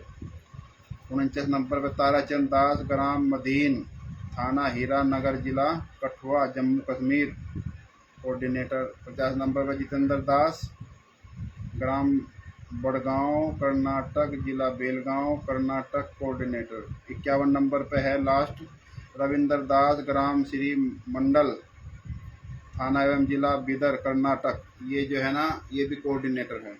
तो भगत भाइयों, ये इस तरह से जो है ना, ये 51 सदस्य है जिन्होंने इस राष्ट्रीय समाज सेवा समिति का इसका निर्माण किया। और 28 गुंडे में मिलकर 18 नवंबर 2014 को सतलोक आश्रम बरवाड़ा के अंदर, जिसमें 5 महिला और एक मासूम बच्चा 1.5 साल का, 18 महीने का, उसको कमरे में बंद करके बांस के डंडों से बेरहमी से पीट पीट के मार दिया रोहित भाई। जब इनको संत रामपाल जी महाराज को मारने में असफल हो गए, उसके बाद इन्होंने षड्यंत्र किया और षड्यंत्र करने के बाद संत रामपाल जी महाराज के खिलाफ इन्होंने गवाही दे दी कि हमने संत रामपाल जी महाराज के आदेश पर, उनके निर्देश पर, उनके कहने पर, उनकी अनुमति पर हमने 5 महिला एक बच्चे की हत्या की है।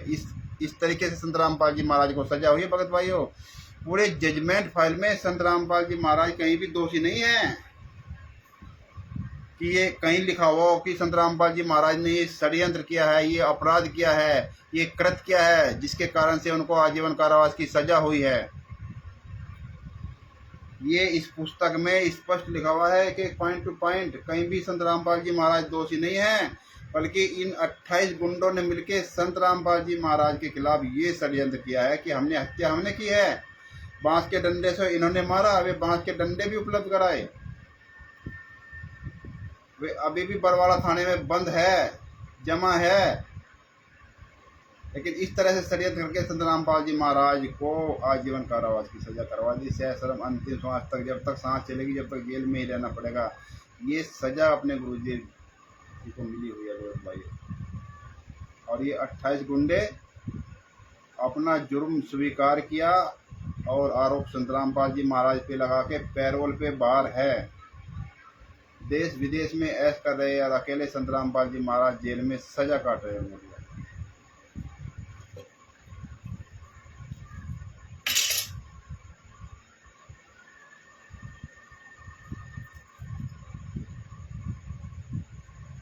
उपरोक्त तरह से संत रामपाल जी महाराज के मौजीज भगत आपस में बिना गुरुजी के सूचना की ये स्वीकृति के समिति का गठन कर स्वयं पदाधिकारियों का चयन कर लिया। यानी संत रामपाल जी महाराज को कोई भनक नहीं लगी, इन्होंने इस समिति का स्वयं चयन कर लिया।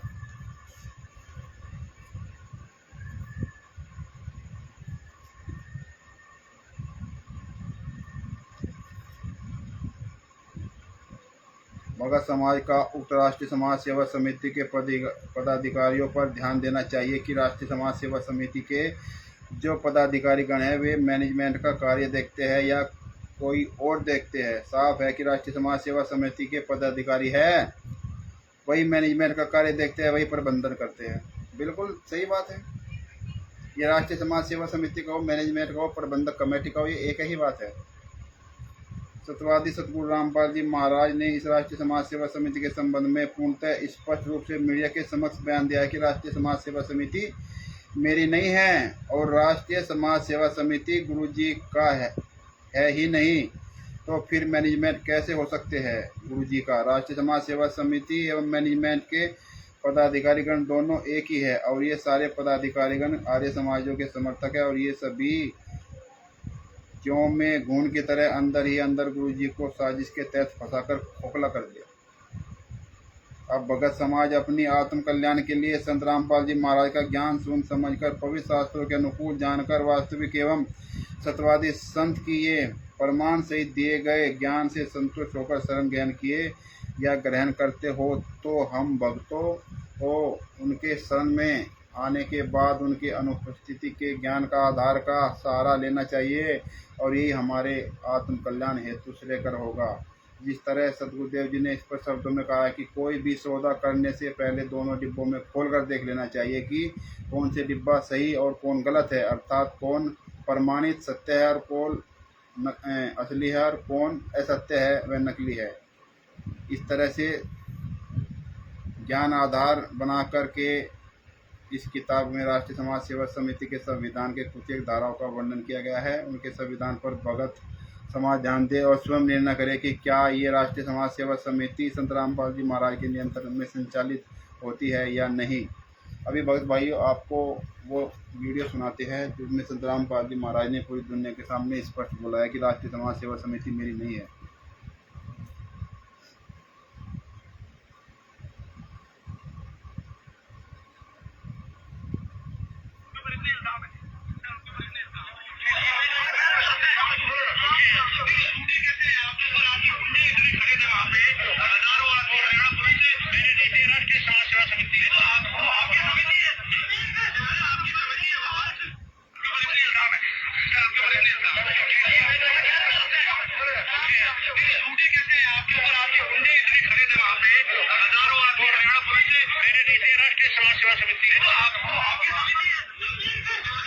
आपके गुंडे इतने खड़े थे आश्रम के ऊपर।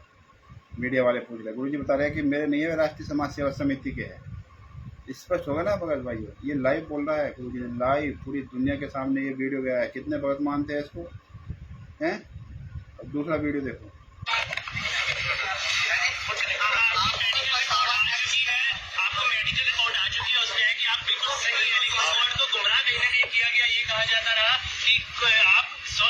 जिसकी वजह से कोर्ट में पेश नहीं हो पाए। अब स्वस्थ हो गया, मैं पहले बीमार था। रामपाल जी आपके जो बेल एप्लीकेशन थी वो भी अब रिजेक्ट कर दी गई है, जो 2008 में आपको बेल मिली थी कोर्ट की तरफ से, उसके बारे में क्या कह रहे हैं? जो पूरा विवाद हुआ उसमें 6 लोगों की जान गई, तो आपको कोई अफसोस है उस बात का? बहुत अफसोस है। नहीं, जो आपने अपने जिम्मेदार है इसका और आप पीछे छुपे रहे, आप सही मानते हैं? मैंने नहीं बनाया किसी को, अपने आप ही बन रहे, मुझे भी रोक रखा था।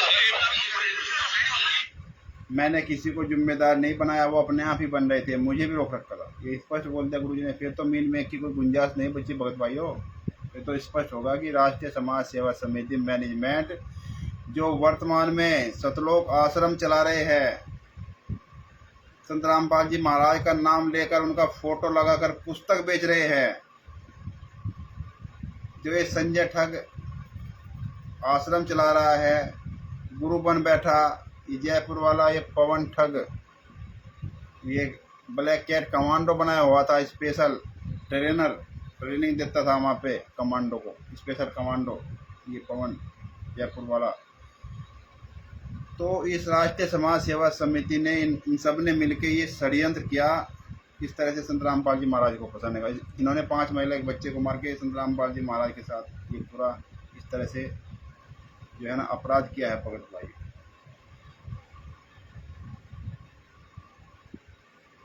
और अभी तक भी वर्तमान समय तक भी संत रामपाल जी महाराज को पार्टी बना के उनके बीच में एक बात रह गई भगत भाई, दास ये कहना चाह रहा था कि अभी भी वर्तमान में जो फर्जी सतलोक आश्रम चल रहे हैं ना, ये फर्जी है, इसमें संत रामपाल जी महाराज का कोई लेना देना नहीं है। जो संत रामपाल जी महाराज के नाम से जो पुस्तक बेची जा रही है, वो जीने की राह हो, अंधश्रद्धा भक्ति खतरा जान हो, या अन्य कोई भी पुस्तक हो,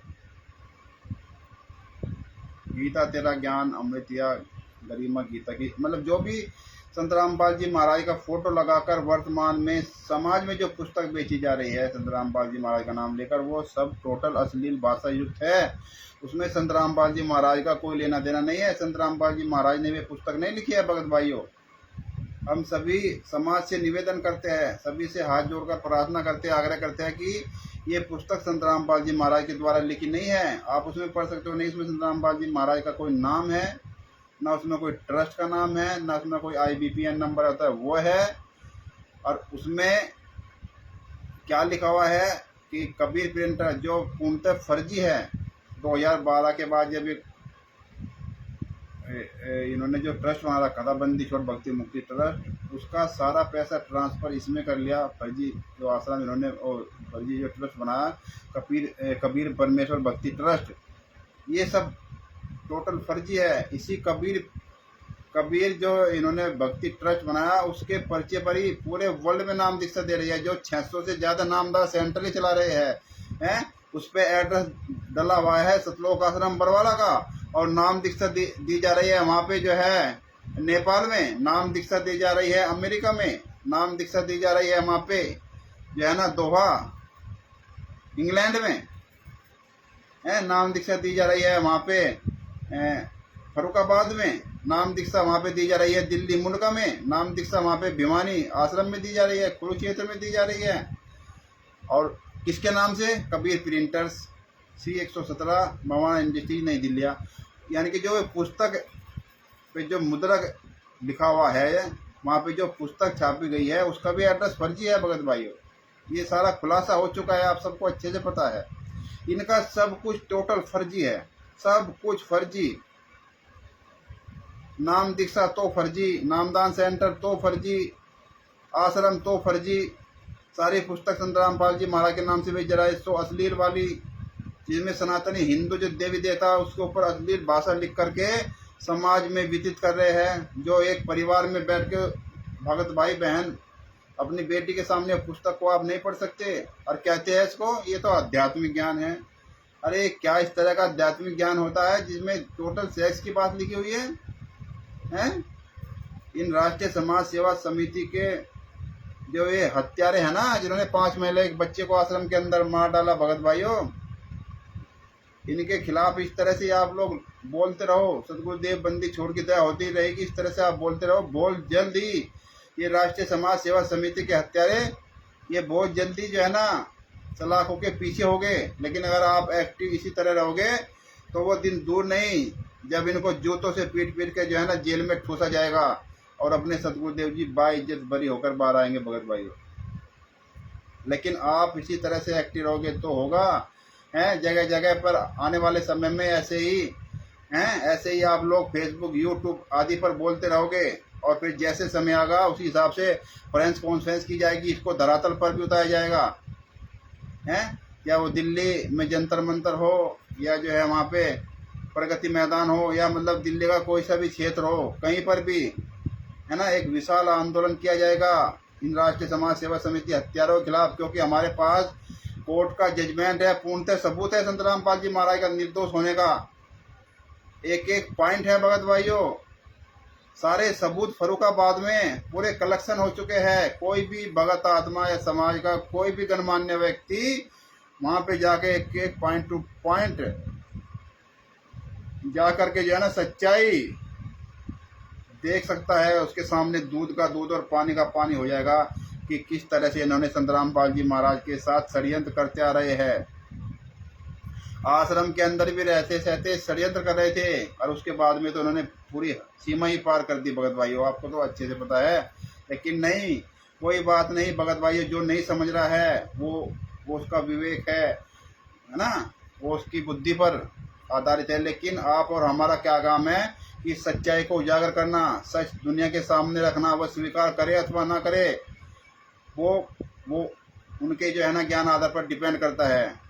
लेकिन आप लोग तो जागो, आप लोग तो सतर्क रहो। आप लोग जागोगे तो आप लोग अपना धन बचा लोगे। अरे कम से कम चोर घुसा यार, आप लोग जाग रहे तो आप लोग का धन बचा रहेगा। हैं जो सो रहा है उसका धन लुट जाएगा भगत भाइयों। इसी तरह से सदगुरुदेव जी ने बताया है, जो ज्ञान सुन के जैसे फड़क हो ना, गुरु जी ने बताया ज्ञान सुन के जो फड़क गया तो वो जाग गया तो उसने कुछ सुना समझा तो जाके जो है ना सदगुरुदेव जी से नाम दीक्षा ले ले, अपना कल्याण करवा। तो इसी तरह से भगत भाइयों ये ज्ञान अमृत एवं षड्यंत्र नामक जो पुस्तक है ये पूरी दुनिया में सोशल मीडिया पर इसके ये वायरल है, ये देश विदेश तक भी चली गई, इसकी PDF भी चली गई। लेकिन जो परमात्मा के जो हंस है, बच्चे है, वे समझ के इसको मंगा रहे हैं। वकील साहब से भी मंगा रहे हैं, अन्य भगत भाई जो फेसबुक यूट्यूब पर बोल रहे हैं उनसे भी, जो उनके आसपास के क्षेत्र के हैं उनसे भी फोन करके इस पुस्तक को प्राप्त कर रहे हैं। तो इस तरह से भगत समाज जाग रहा है।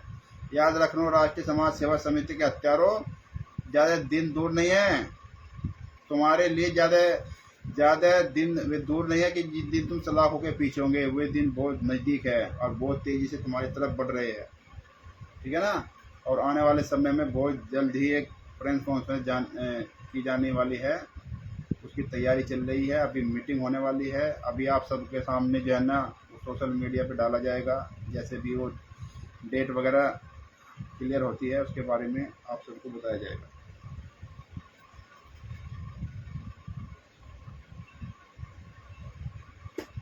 तो भगत भाइयों, आप लोग जो है ना सचेत रहो और इसी तरह से अपने गुरुजी के साथ हो रहे षड्यंत्र का खुलासा करते रहो। संत रामपाल जी महाराज के आश्रम में रहते सहते उनके खिलाफ षड्यंत्र किया जा रहा है। उनको पार्टी बना के, संत रामपाल जी महाराज को अभी भी वर्तमान में भी पार्टी बना के उनके खिलाफ रिट याचिका डलवाई है।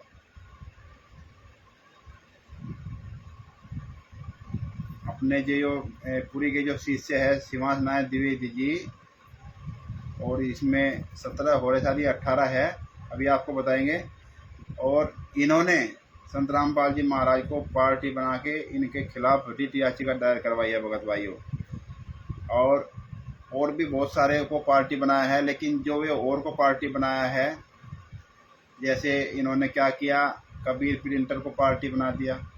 C117 भवाना इंडस्ट्री नई दिल्ली, वहाँ से कौन आएगा, वो तो सब फर्जी है। सतलोक आश्रम बरवालों को पार्टी बनाएगा, जबकि सतलोक आश्रम बरवालों को पार्टी बनाया वो नवंबर 2014 से बंद है। वहाँ से कौन नोटिस सर्वे कराने आएगा, कोई नहीं आएगा भगत भाइयों। जबकि इनको डायरेक्ट में अगर पार्टी बनाना था तो ये राष्ट्रीय समाज सेवा समिति का जो प्रधान राम कुमार ढाका है, इस समिति का चेयरमैन है राम कुमार ढाका, उसको पार्टी बनाता। क्या शिवांश जी को नहीं पता था इसका नाम? अवश्य पता था। ये जो कानपुर वाला रामचंद्र जो अपने आप को यादव कहता है, ये चितभंगी काल का दूत, इसने सारे सबूत सारे प्रमाण उसको दे रखे थे पहले से ही, सारे बातें भी बता रखी थी कि राष्ट्रीय समाज सेवा समिति के ये पदाधिकारी है। क्या ये बबीता को नहीं जानता जिन्होंने संत रामपाल जी महाराज के ऊपर हम बिस्तर होने का आरोप लगाया? क्या उसके बाप बलजीत को नहीं जानता, बलजीत लहरी, जिसके नाम से ये सतलोक आश्रम बलवाला ये चल रहा था भगत भाइयों? क्या ये सतगुरु रामपाल जी महाराज का छोटा भाई महेंद्र को नहीं जानता? अवश्य जानता है। क्या उसके लड़का अमित को नहीं जानता? क्या ये जो राष्ट्रीय प्रवक्ता वहाँ पे बना हुआ था राज कपूर, क्या ये उसको नहीं जानता? क्या ये बलवान को नहीं जानता? ये शिवांश नायक द्विवेदी जानता है भगत भाइयों, लेकिन नहीं, इन्होंने बोला है कि हमको संत रामपाल जी महाराज को नहीं कोर्ट में ही मतलब जो है जलील करना है, उनके ऊपर वहीं पे जो है धारा लगाई जाएगी। इन्होंने बोला है ना, ऐसा उन्होंने बोला अपनी वीडियो में, इन्होंने बोला है ना, शंकराचार्यों के विषय में बोला है ना। अभी हम आपको बता रहे हैं, इस रामचंद्र जो अपने आप को यादव कहता है, चितभंगी काल के दूत का, इसको सभी भगत भाइयों ने लगभग जो है ना काफ़ी सामान लेके दिया, मोबाइल वगैरह आप सबको पता है। और वो अपने शशि भूषण वकील साहब ने उस सामान को नहीं मांगा भगत भाई, उन्होंने कहा आधार ट्रस्ट की जो चल अचल संपत्ति है उसको जमा करा दे। मतलब वहाँ पे जो पोस्टर वहाँ पे लगे थे उनके विषय में उन्होंने बोला था, मोबाइल वगैरह के विषय में नहीं बोला था। लेकिन अब ये कुछ भी बात बनाता रहे कि नहीं ये है वो है। तो अभी इसने एक स्टिकर बना के डाला, ये कल रामचंद्र यादव जो कहता है चितभंगी काल के दूत ने, इसने क्या लिखा, इसमें शशि भूषण और हरीश उमेश और वीरेंद्र राकेश जी 36,000 का मोबाइल आदि रामचंद्र के नंबर से लगभग 2 महीने से मांग रहे हैं। हमने किसी भी वीडियो में इस रामचंद्र चितभंगी काल के दूत से ये नहीं कहा कि मोबाइल हमको वापस देते हैं। ये कितना दोगले की औलाद है, ये खुद साबित कर रहा है कितना बड़ा दोगला है ये। सॉरी दोगले की औलाद में सब दोगला। अच्छा, जब कानपुर से रामचंद्र यादव ने सार्वजनिक मीटिंग करने के लिए 2 महीने से कह रहा है, नेपाल के महेंद्र जी ने बुलवाया तब ये सामने आने को तैयार नहीं। ₹36,000 का मोबाइल आदि इनको दे दे। अरे हमको क्यों मोबाइल देता है? हम कौन सा तेरे से मोबाइल मांग रहे हैं? हमने तो तेरे को मोबाइल दिया है। सभी भगत भाइयों ने पैसे दिए हैं। हमने कब कहा हमने अकेले पैसे दिए हैं? ये तो हमारा ही तो प्लान था।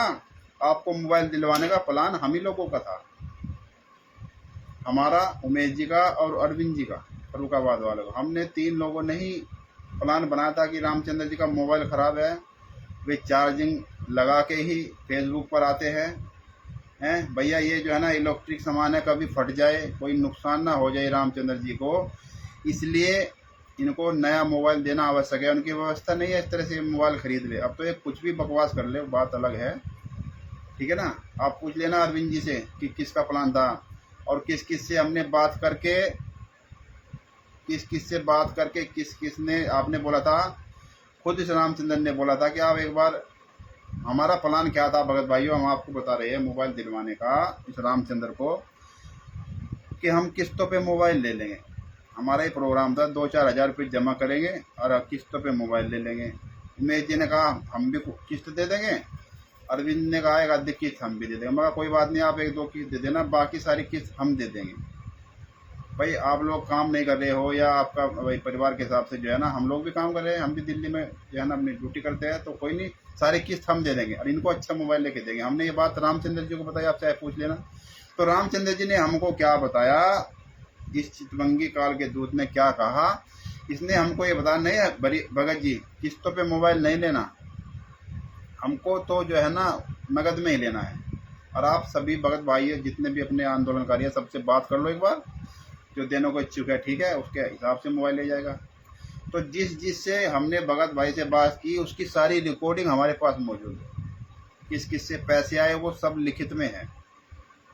अब ये कहता है इसको अकेले को मोबाइल दे दे, उसको, अरे हमें को नहीं चाहिए मोबाइल, वकील साहब को नहीं मोबाइल चाहिए, उमेश जी को नहीं मोबाइल चाहिए, वीरेंद्र जी को नहीं मोबाइल चाहिए, डॉक्टर साहब को नहीं मोबाइल चाहिए, सोबरन जी को नहीं मोबाइल चाहिए, कृष्णा बहन जी को नहीं मोबाइल चाहिए, जितने भी आंदोलनकारी भगत भाई है, इन किसी को मोबाइल नहीं चाहिए।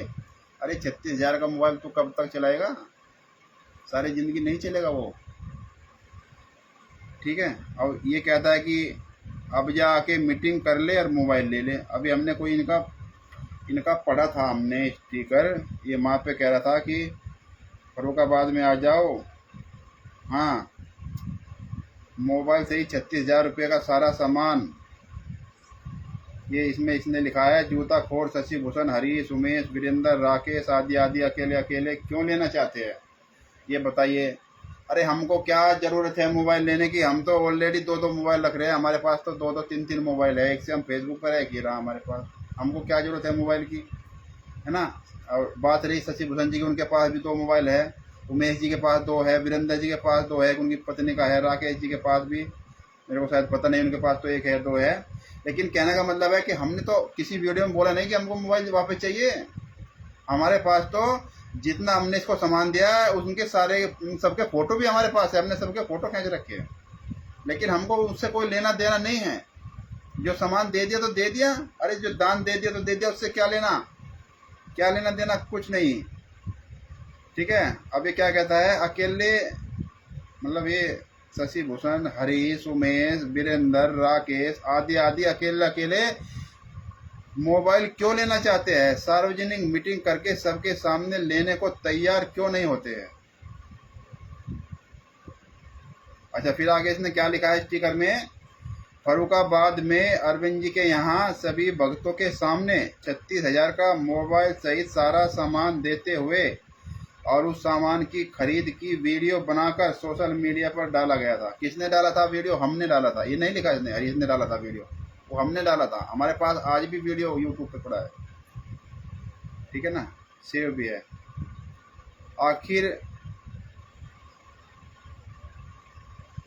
आखिरी प्रयास बापा सीताराम जी के यहाँ किया गया, वह भी फेल हो गया। अच्छा, फर्रुखाबाद में अरविंद जी के यहाँ सभी मौजूद भक्तों के सामने आइए और सभी भगत जिसको कहेंगे उसको 36,000 रुपये का मोबाइल एवं सारा सामान वापस कर देंगे।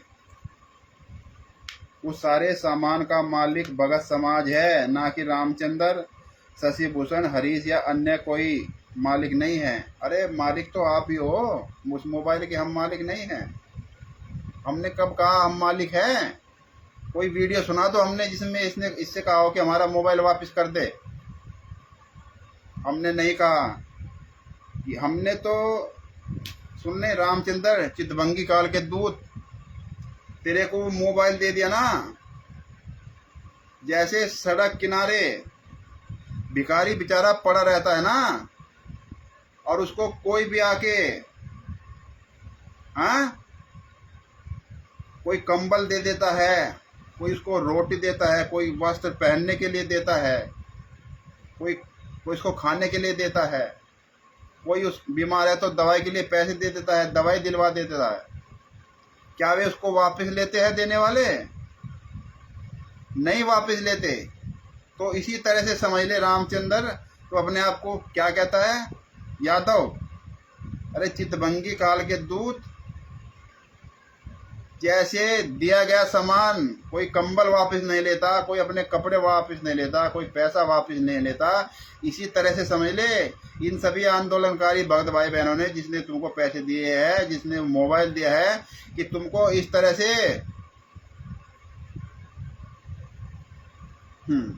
से तुमको सामान दिया है, जैसे कोई दिया गया दान में पैसा वापस नहीं लेता, तो समझ ले तेरे को ये दान दे दिया है, हमको नहीं चाहिए। ये ट्रस्ट का रूल है, जिस किसी को दान दे दिया तो दे दिया, वो वापस नहीं किया जाता। और ना हमको चाहिए, किसी भी भगत को नहीं चाहिए ये मोबाइल। जिसको चाहिएगा वो अपनी कमाई से ले लेगा, ऐसे हराम का पैसे से नहीं लेता हैं। अरे जिसका पैसा गया है, जिसने अपना पैसा दिया है, किसी ने 1,000 दिया है, किसी ने 3,000 दिया है, 5,000 रुपये तक भी एक भगत ने दिए हैं। वे उसकी हराम की कमाई नहीं थी, वे उसकी नेक कमाई थी, उसकी कष्ट की कमाई थी। हैं? हमने कब बोला भाई मोबाइल चाहिए नहीं चाहिए? अरे हमने तो दान में दे दिया मोबाइल, रखो तुम, चलाओ, जिंदगी भर चलाओ, जब तक चले चलाओ, कोई दिक्कत नहीं है। जो मर्जी उस पर स्टिकर बनाओ, पोस्टर बनाओ, गाली दो, जो मर्जी बोलो, हमको कोई लेना देना नहीं। और तुमसे हम मीटिंग क्यों करें? अरे तुम बुला रहे वहां मीटिंग में जाओ और हम सामान दे देंगे, हम तुमसे मीटिंग क्यों करें? तुम्हारे से हमारा मतलब क्या है? हैं? ये तो बड़ी दया हुई बंदी छोड़ की भगत भाइयों, जो सतगुरुदेव जी ने इससे बाईपास करवा लिया। नहीं तो आप सब पाप के भागी बन जाते। अपने सतगुरुदेव जी को पार्टी बना के उनके खिलाफ केस डलवाने वाले आप लोग भी पाप के भागी बन जाते भगत भाइयों। इसीलिए इस रामचंद्र चितभंगी काल के दूत से परमात्मा ने बाईपास निकलवा दिया। जैसे इस पवन ठग जयपुर वाले का खुलासा हुआ, ऐसे संजय राय दिल्ली वाले का खुलासा हुआ, ऐसे मैनेजमेंट का खुलासा हुआ, ऐसे ही बंदी छोड़ ने इस रामचंद्र चितभंगी काल के दूत का भी खुलासा करवा दिया भगत भाइयों। इसका कोई नाम नहीं लेना, इससे कोई लेना देना नहीं है भगत भाइयों, कोई मतलब नहीं है इससे। जब तक ये चल रहा था ठीक था, लेकिन जब पता चला कि ये तो भगत की बात तो छोड़ दो, ये भगत की बात तो छोड़ दो, ये तो समाज से भी गया गुजरा व्यक्ति है, ये समाज में भी बैठने के लायक व्यक्ति नहीं है भगत भाइयों। इस तरह की इसकी मानसिकता है, इस तरह की इसकी भाषा है। आप ये खुद विचार कर सकते हो। अभी जब वकील साहब ने कहा, वकील साहब को ये कह रहा था कि वकील साहब आपने इतने साल खराब कर दिए, आपने इतने वर्ष खराब कर दिए, इतने साल खराब कर दिया, आपने PIL दाखिल नहीं किया। अरे आप PIL दाखिल करते तो शायद गुरुजी जेल से बाहर होते। ऐसे ही वकील साहब को ताने मारता। वकील साहब उस समय भी कह रहे थे, जब तो कोई प्रमाण सामने नहीं आया था, कोई आधार नहीं था, वकील साहब ने कहा नहीं PIL नहीं होगा, जनहित याचिका नहीं डाली होगी, क्योंकि जनहित याचिका इस तरह के केस में नहीं डाली जाती। लेकिन ये नहीं, रामचंद्र चितभंगी काल का दूत मानने को तैयार नहीं था। हैं? इस पर तो जैसे बिल्कुल भूत सवार था, जैसे इसको साइको हो रहा था, ये माइंड डिस्टर्ब हो रहा था, डिसऑर्डर हो गया था। वकील साहब ने बताया इसका माइंड डिसऑर्डर हो गया। चिल्ला रहा था PIL दाखिल किया है, सभी भगत को बता रहा था, ये देखो शिवांश नारायण द्विवेदी जी ने, जो हमारे गुरु के शिष्य भी नहीं है, उन्होंने PIL दाखिल किया है, राष्ट्रीय समाज सेवा समिति के खिलाफ PIL दाखिल किया है, PIL दाखिल किया है। भगत भाइयों, और इतनी गालियां इसने रामचंद्र चितवंगी काल के दूत ने दी, इतनी गालियां इसने दी कि पीआईएल है, पीआईएल को लेकर पूरा भड़ास निकाल डाली, पूरी भड़ास सोशल मीडिया पे निकाल ली पीआईएल है। लेकिन जब हमने भी आके प्रमाण सहित बताया कि देखो सबूत, ये रीट याचिका लगवाई है शिवांश जी ने, रीट याचिका, उनकी जो अधिवक्ता है रंजना अग्निहोत्री जी, उनकी जो ब्लॉग्स पड़े हुए हैं उनके उस पर वो जो पेज निकाल के दिया उस पर स्पष्ट लिखा हुआ है कि ये भारत सरकार से किस तरह की मांग कर रहे हैं संत रामपाल जी महाराज को लगवाने के लिए, उनको जलील करने के लिए। इतनी अभद्र भाषा लिखी हुई है। आपको तो हमने वो निकाल के दिया था भगत भाई, आप सबके पास होगा भी, लेकिन उसके बावजूद भी नहीं मानना था, बोलना था ये तो फर्जी लेख लिखवाया है, फर्जी। रंजनी अग्निहोत्री के जो ब्लॉग्स में वो पड़ा हुआ है उसको भी फर्जी लेख बता रहा था, बताओ। अरे जब वो फर्जी था तो करवा देता ना केस, उसके ऊपर कर देता केस वकील साहिबा के। वो तो उनके ब्लॉग्स में पड़ा है, हमने थोड़ा अपनी तरफ से निकाला है, वो तो उनके ब्लॉग्स में से निकाला है और पूरी सोशल मीडिया के सामने निकाला है? लेकिन ये वकील साहब को कह रहा था कि साइबर ठग WPS से निकाला है, जबकि भगत भाइयों आप लोगों के सामने फेस टू फेस निकाला गया, लेकिन नहीं, ये मानने को तैयार नहीं। फिर एक ऑडियो में, वीडियो में एक खुद स्वीकार कर रहा है कि वो तो रीट याचिका डलवाई है, रीट याचिका। अब बताओ ये साला दोगला इंसान नहीं है क्या? पहले पीआई चिल्ला रहा था, फिर रीट याचिका अपने ही मुंह से स्वीकार कर रहा है। अरे शिवांश नारायण द्विवेदी ने तुमको कुछ नहीं बताया है, तुमको कह दिया कि पीआईएल लगाया, तुम भी चिल्ला रहे पीआईएल लगाया, ना कि नहीं रीट याचिका डलवाया, तुमको नहीं बताएगा वो, और कुछ नहीं बताएगा। अब तुमको है ना गूगल से ही पूछोगे WPS, गूगल से पूछा क्या WPS, साइबर हैकर्स बना दिया WPIS से, जबकि हमने ब्लॉग से निकाला। अभी आपको दिखा रहा है कि इसने खुद अपनी वीडियो में बोला है कि वो तो जो है ना रीट याचिका है। 2 बार बोला है कि वीडियो में, एक ही वीडियो में 2 बार बोला कि वो तो जो है ना,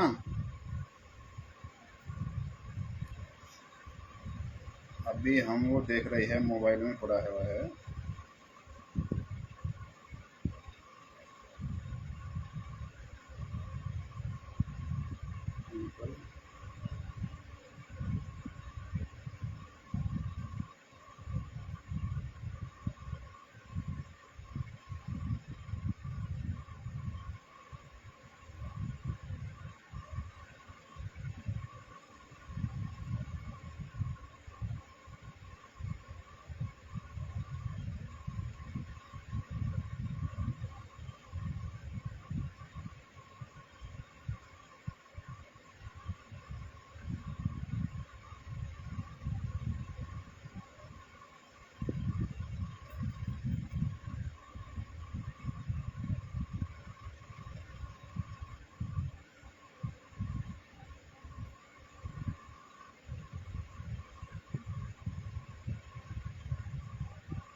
अभी छाप मेरा नहीं, कहाँ पे है?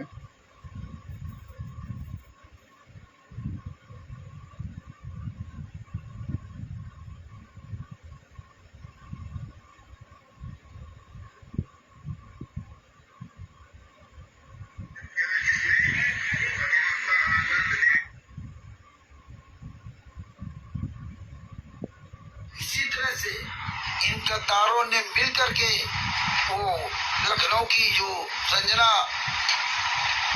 अवस्थी जी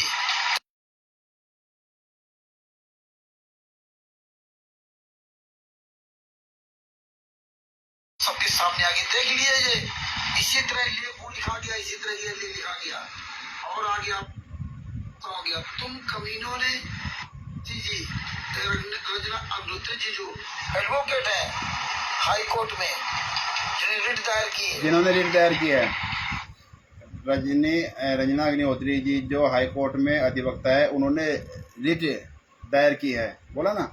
एक तो इसने बोला 2 मिनट के बाद, अभी इसके गंदे मुख से सुनवाते हैं इसी वीडियो में 5 मिनट के बाद ये खुद बोल रहा है अपने गंदे मुख से कि रिट याचिका डलवाई। ये तो था 2 मिनट के बाद, ये देखो 2 मिनट के बाद है, ये 2 मिनट के बाद। अभी आपको सुनाते हैं 5 मिनट के बाद।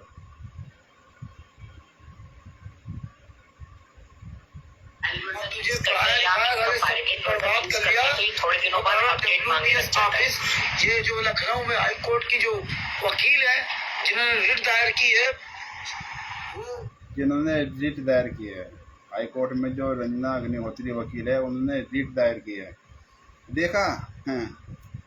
अरे कहाँ गया दोगले इंसान, अपनी वीडियो में सुन ले कि दो बार तूने एक ही वीडियो में बोला है कि रजनी अग्निहोत्री ने, जो हाई कोर्ट की वकील है लखनऊ में, जो रिट याचिका डलवाई है, जो रिट याचिका लगवाई है, हैं? दूसरे को कहता है दोगले का इंसान। अरे दोगला तो तू है, PIL में चिल्लाता, अब तू अपने गंदे मुख से कह रहा है रिट है। कहाँ मरेगा अब डूब के? अब कहाँ मरेगा डूब के? नहीं, तेरे पास कुछ नहीं बचा। तो भगत भाइयों, हम आपसे सब ये दास आपसे अनुरोध करता है, इस रामचंद्र के चक्कर में मत पड़ो, इसके बारे में मत बोलो।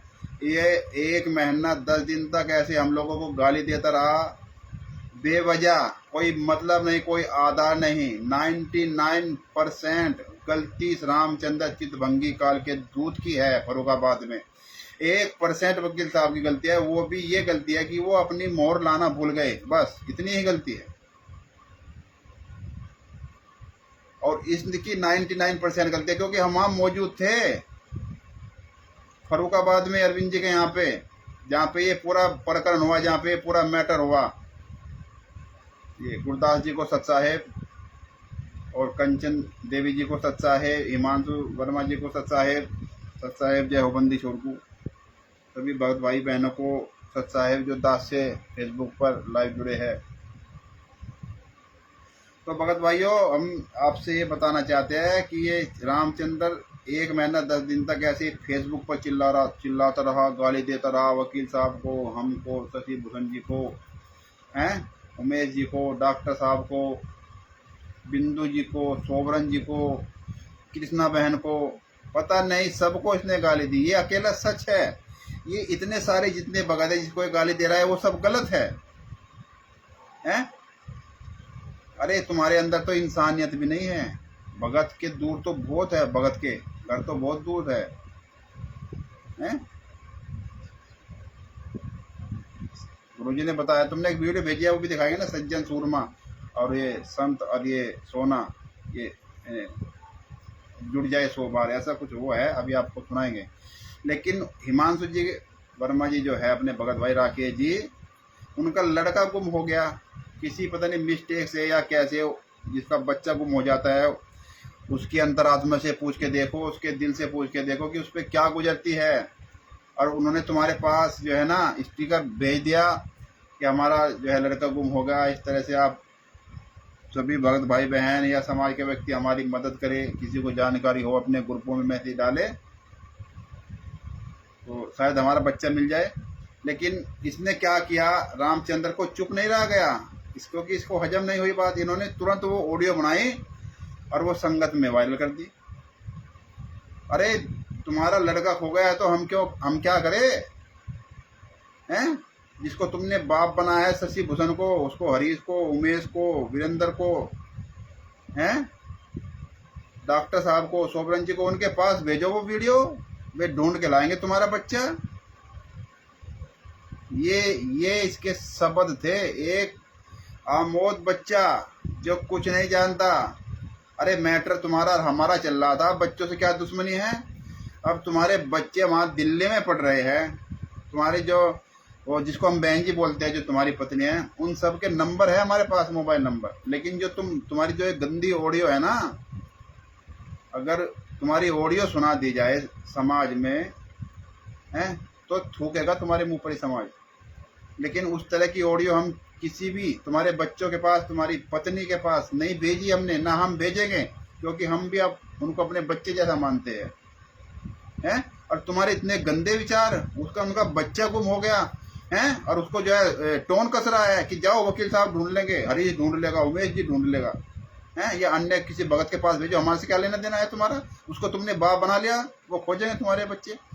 अब देखो कितना बड़ा जूता इसके मुंह पे पड़ा, रामचंद्र चितबंगी के मुंह पे कितना बड़ा जूता बंदी छोड़ने डलवाया, जिसको एक आधार बना के टोन कस रहा था।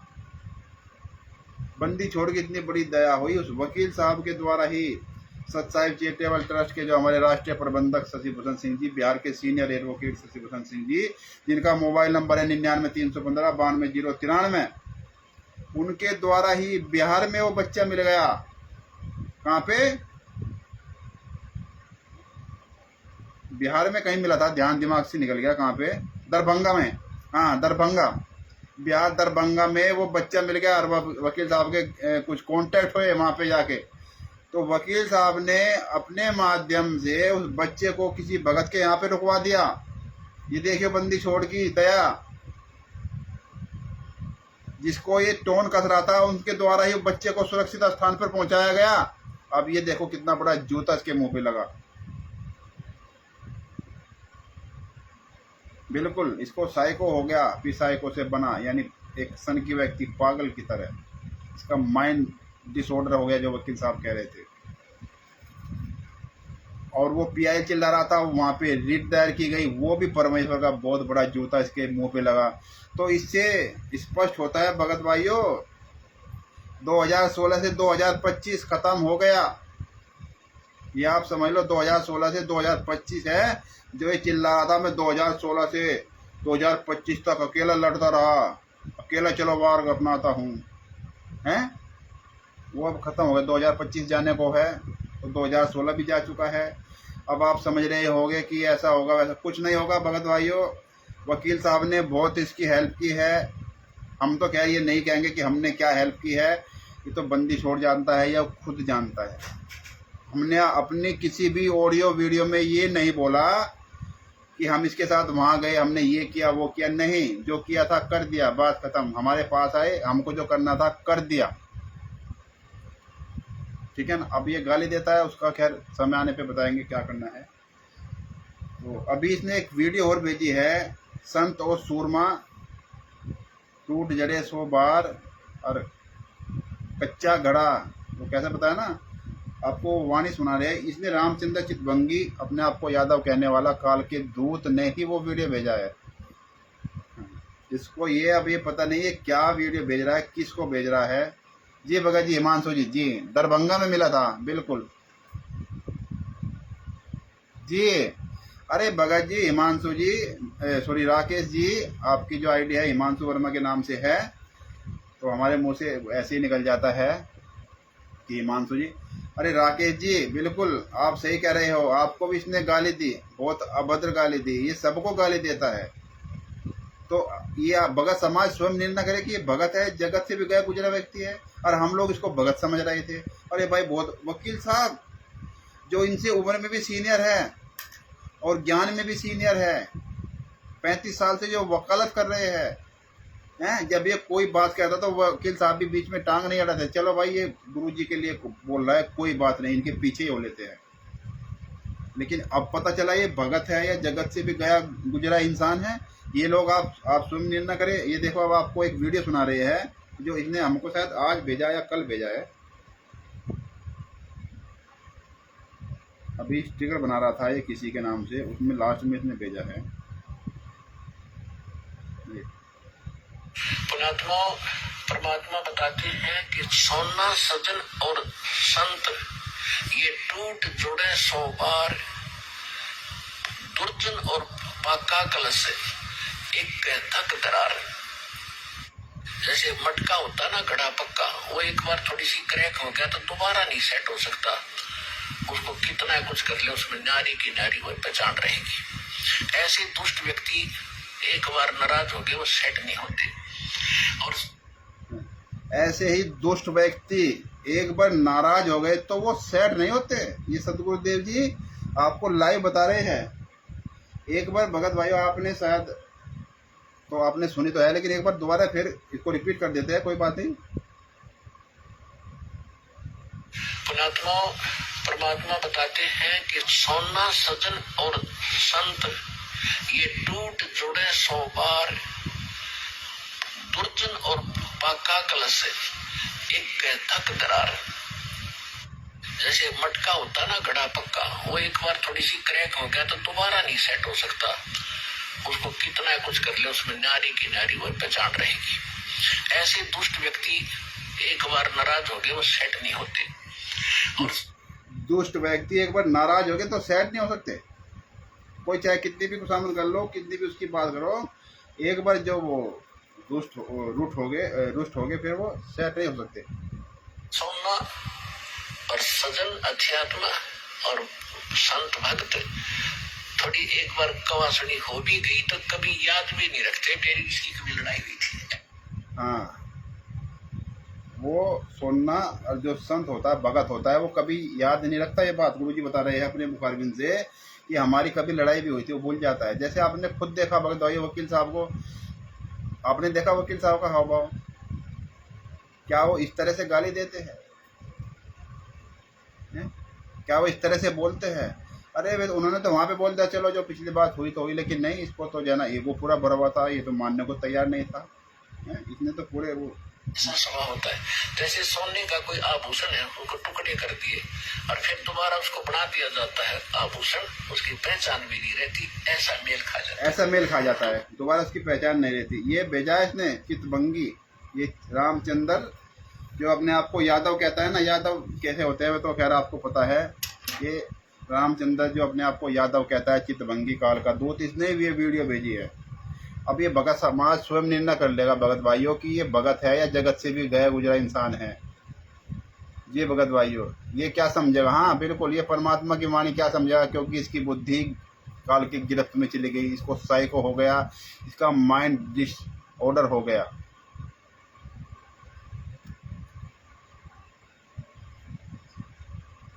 अरे भगत जी बिल्कुल सही है, ये एहसान फरामोश हो या ना हो उससे हमें कोई लेना देना नहीं है, लेकिन आपकी बात बिल्कुल सच है। भगत भाइयों आप किसी से संपर्क मत करो, आप किसी का सहयोग मत करो। अगर आप किसी से संपर्क रखते हो, भाईचारा अगर आप रखते हो, आप किसी से मतलब ये लगाव रखते हो और आपने उसके साथ कुछ भी किया हो, लेकिन उसका कभी इस तरह से खींचातानी नहीं करनी चाहिए। वो क्या मतलब किया हुआ या आपने किया या नहीं किया वो सब खत्म हो जाएगा। और वो क्या किया क्या नहीं किया उस बंदी छोड़ के अलावा या तो हम जानते हैं, बंदी छोड़ तो क्या सब कुछ जानते हैं, या जिसके साथ किया है वो जानता है, ठीक है ना। लेकिन कोई बात नहीं भगत भाइयों, उस समय लॉकडाउन में वहाँ पे एक भगत और था सौरभ दास जी, वे भी हमारे यहाँ पे आए हुए थे, लेकिन हमने कभी किसी को कुछ नहीं बोला भगत भाई, क्या किया क्या नहीं किया, और इस मैटर में हमको कुछ बोलना भी नहीं है, ठीक है। सबसे पहले हम आपको बता रहे हैं, इस रामचंद्र जो अपने आप को ये यादव कहता है ना, यादव का अर्थ ये नहीं जानता यादव किस तरह का व्यक्ति होता है।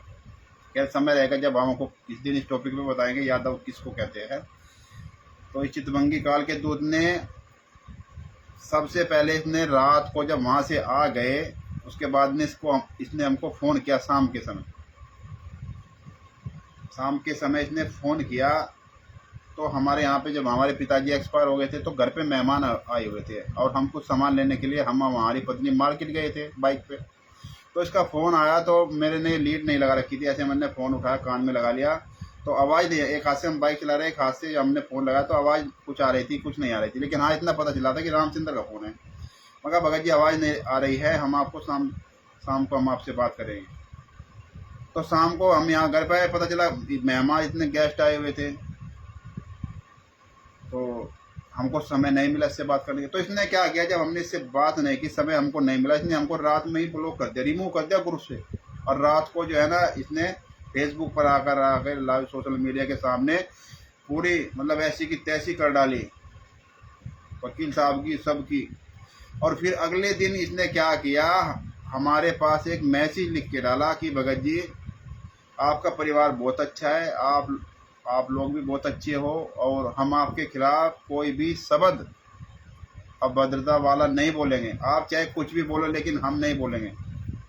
वो मैसेज आज भी मेरे पास उसका स्क्रीनशॉट रखा है।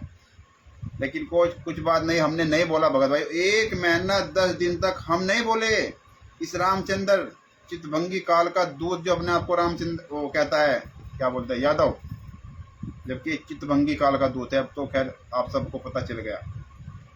तो 1 महीना 10 दिन तक ये पूरा गाली देता रहा, वकील साहब को, हमको, राकेश जी को, हैं, डॉक्टर साहब को भी, बिंदु जी को, वीरेंद्र जी को, बहन कृष्णा जी को जो बुलंदशहर से है, नीरू जी को भी उन्होंने उल्टा सीधा बोला। तो कहने का मतलब ये है भगत भाइयों, अरे ये जब 1 महीना 10 दिन हो गए, हम कब तक चुप रहेंगे? अरे हम गाली इसको तो नहीं दी हमने, ना हम इसको गाली देंगे, लेकिन इसकी बात का तो जवाब देना पड़ेगा ना भगत भाइयों। तो वो हम समय समय पर देते रहेंगे। अब फिर हम कह रहे हैं हाँ, जब भी कुछ ऐसी बात होगी फिर जवाब देंगे। हम जवाब देने में पीछे नहीं हटेंगे, लेकिन हम इसको इस तरह से अभद्र भाषा नहीं बोलेंगे जिस तरह से ये बोलता है। लेकिन इसको छूट है, बोलो, जितनी मर्जी गाली दो, कोई दिक्कत नहीं है। सतगुरुदेव जी के नियम के आधार से ही चलना होगा भगत भाइयों। आवत गाली एक है, उल्टा हो या नहीं, क्या कबीर ना उलटियो और रहे एक किए। वो गाली दे लो तुम, कोई बात नहीं है। लेकिन जब गाली तुम इतनी दे रहे हो सोशल मीडिया पे, अपने घर में बैठकर तुम गाली दे रहे हो, गाली की सबको चिढ़ावट आती है और कोई मतलब नहीं है गाली का, ठीक है ना। अरे हमने पहले ही बोला, फिर बोला है, तुमने बाप की जो तुम गाली देते हो ना, बाप की। अरे रामचंद्र, तुम अपने आप को यादव कहते हो, चितभंगी काल के दूत, गाली कैसे दी जाती है हम तुमको जरूर बताएंगे। ये बात तो है, समय आएगा अवश्य तुमको रूबरू कराएंगे कि गाली किस तरह से दी जाती है। तो कोई बात नहीं, हम ये कह रहे थे कि भगत भाइयों उसका ज़्यादा वो नहीं करना है, इससे कोई लेना देना नहीं है। आप अपने स्तर से आवाज़ उठाते रहिए। हाँ, अगर ये कोई इस तरह से बात बोलता है तो उसका भी खुलासा करते रहिए, कोई बात नहीं है। लेकिन ज़्यादा नहीं कि इसी पॉइंट पे बोला जाए, नहीं, बिल्कुल नहीं। क्योंकि जो इसका वो भोकाल था वो सब खत्म हो गया है। 2025 भी जाने को है और ये भी चला गया पहले ही, 2025 से पहले ही हैं, 2016 से 2025 भी पूरा नहीं, उससे पहले ही परमेश्वर ने इसको बाईपास करा दिया। और ऐसे पता नहीं कितने आए और कितने चले गए, और ये भी ऐसे ही चला गया, और इतने कितने आएंगे और ऐसे ही चले जाएंगे भगत भाइयों। ऐसे बंदी छोड़ की दया होगी कि कुछ करना नहीं पड़ा, ये तो बंदी छोड़ ने अपने आप ही बाईपास करा दिया। ये देखो कितने बड़े खेल है बंदी छोड़ के। इस तरह से आप लोग जो है ना, डरना नहीं है किसी से भी, डट के सामना करना है। चाहे राष्ट्रीय समाज सेवा समिति मैनेजमेंट के गुंडे हो, चाहे ये पवन ठग हो, ये संजय ठग हो, चाहे ये चितभंगी रामचंद्र काल का दूत। तो बस आज अपने शब्दों का यही विराम देगा भगत भाइयों। और आज राकेश जी हमारे लाइव आने वाले थे, लेकिन उन्होंने हमें फ़ोन किया, भगत जी आप लाइव आएंगे तो ठीक है, नहीं तो हम लोग आ जाएंगे। तो हमने राकेश जी को कहा नहीं, आप आना चाहो तो आ जाओ, लेकिन हम कल ड्यूटी जाएंगे, आज घर पे थे और आज बुधवार भी है, तो इसलिए हम आ जाए तो आपको तो राकेश जी ने कहा नहीं कोई बात नहीं, आप ही लाइव आ जाओ, हम शायद जब भी हमको समय मिलेगा, जिस दिन भी खाली होगा बता देना, हम लाइव आ जाएंगे। तो अपने राकेश जी भी हरदम तैयार है, एक्टिव है। और ये कह रहे थे ना, जो भगत भाई कह रहा था कि वकील साहब यार दोस्त, नहीं, वकील साहब बहुत एक्टिव है भगत भाइयों। हमने जिस समय भी उनको फ़ोन किया, चाहे वे कोर्ट में हो, अदालत में हो, उन्होंने फ़ोन अवश्य उठाया। हाँ, कोई ऐसा सिस्टम हो कि वे बहस कर रहे हो कोर्ट में तो बात अलग है, नहीं तो वकील साहब ने कोर्ट के अंदर भी फ़ोन उठाया भगत भाइयों। वकील साहब बहुत एक्टिव है। ये हमारी खुद की सोच है, हम ये सोचते हैं कि नहीं वकील साहब एक्टिव नहीं है भगत भाइयों, हमसे ज़्यादा एक्टिव है वकील साहब। आप कभी भी उनको फ़ोन करें तुरंत उठाएंगे, ऐसी बात नहीं है। और एक एक पॉइंट का अब तक जितने भी संत रामपाल जी महाराज के अपने आप को शिष्य कहते हैं ना, उसमें पता नहीं ढेरों सारे कितने वकील हैं, लेकिन आज तक किसी ने भी एक भी शब्द, एक भी सच्चाई संत रामपाल जी महाराज का जो जजमेंट है उसके आधार पे किसी भी वकील ने नहीं बोला। तो देखो कितनी बड़ी दया है, बंदी छोड़ के इतनी बड़ी पुस्तक बनवा डाली, ज्ञान अमृत एवं षड्यंत्र का ऑफिस। ये वकील साहब से ये दया तो है, बंदी छोड़ के एक एक प्रमाण सहित सबूत लिखवा दिया इसमें, जजमेंट का, इसमें जजमेंट का सबूत है भगत भाइयों। ये कोई आम पुस्तक नहीं है, कोई ये साधारण बुक नहीं है। ये मैनेजमेंट को जेल के अंदर पहुंचाने वाली पुस्तक है। ये राष्ट्रीय समाज सेवा समिति मैनेजमेंट ने जिस तरह से 5 महिला एक बच्चे की हत्या की है ना, उनको उनका घर में पहुंचा के छोड़ेगी ये पुस्तक। ये उनके गले की फांस का फंदा है ये पुस्तक। कौन सी पुस्तक? ज्ञान अमृत एवं षड्यंत्र का विष। ये पुस्तक सत साहिब चैरिटेबल के राष्ट्रीय प्रबंधक शशि भूषण सिंह जी और बिहार के सीनियर एडवोकेट सासाराम कोर्ट के वकील साहब शशि भूषण सिंह जी का मोबाइल नंबर 99-315-92-093। बहुत बड़ी दयाबंदी छोड़ गया है इनके ऊपर भगत भाइयों। और जितने भी हमारे आंदोलनकारी भगत भाई बहन हैं जो सत्य के लिए आवाज उठा रहे हैं, उनके ऊपर सबके ऊपर बड़ी दया है, बंदी छोड़ दी। इसलिए आप लोग सब इस तरह से अपनी स्तर से आवाज उठाते रहे। आने वाले समय में इसको धरातल पर भी उतारा जाएगा और ऐसे ही प्रेस कॉन्फ्रेंस भी होगी भगत भाइयों। आप लोग इस तरह से अपना रिवीजन करते रहे, आप लोग पढ़ते रहे, बोलते रहे, तो ये आप लोग सजग रहोगे, आप लोग का रिवीजन रहेगा, आप दृढ़ बनोगे। ठीक है ना? आपको अपने आप को मजबूत करना है। अरे मीडिया वाले कुछ भी सवाल कर ले, आप फराटे से जवाब दे दोगे। अगर आपको जानकारी होगी तो आप पुस्तक पढ़ोगे तो जानकारी स्वतः ही हो जाएगी। सारा बरवाला कांड आपके सामने हो गया, पूरा खुलासा हो गया। अब तो कुछ शेष बचा ही नहीं है, अब कुछ शेष नहीं बचा। सारे एक एक उंगलियों पे याद है बरवाला कांड। ये 5 महीने एक बच्चे की हत्या, किस तरह से संत रामपाल जी महाराज के साथ षड्यंत्र किया, किस तरह से संत रामपाल जी महाराज को आश्रम के अंदर ही मारने की कोशिश की जा रही थी, है अनाउंसमेंट के माध्यम से। वहां पे पूरी संगत में डाला गया मैसेज कि संत रामपाल जी महाराज शरीर छोड़कर चले गए। तो इस तरह से संत रामपाल जी महाराज को तो आश्रम में ही मार देना चाहते थे भगत भाइयों। ये तो पूर्ण सतगुरु है ना, अपने संत रामपाल जी महाराज पूर्ण सतगुरु है। इसलिए ये उनका कुछ नहीं बिगाड़ सके और नहीं बिगाड़ पाएंगे। बंदी छोड़ की दया रही तो ये कुछ नहीं बिगाड़ पाएंगे भगत भाइयों। बहुत जल्दी ये ना सलाखों के पीछे होंगे। आप लोग इस तरह से ही एक्टिव बने रहे। और यही इसी समय जो है दास अपने शब्दों को विराम देगा भगत भाइयों। और आप लोगों का जो कमेंट है वो पढ़ लेते हैं। रामशंकर पाल जी को भी सत साहेब।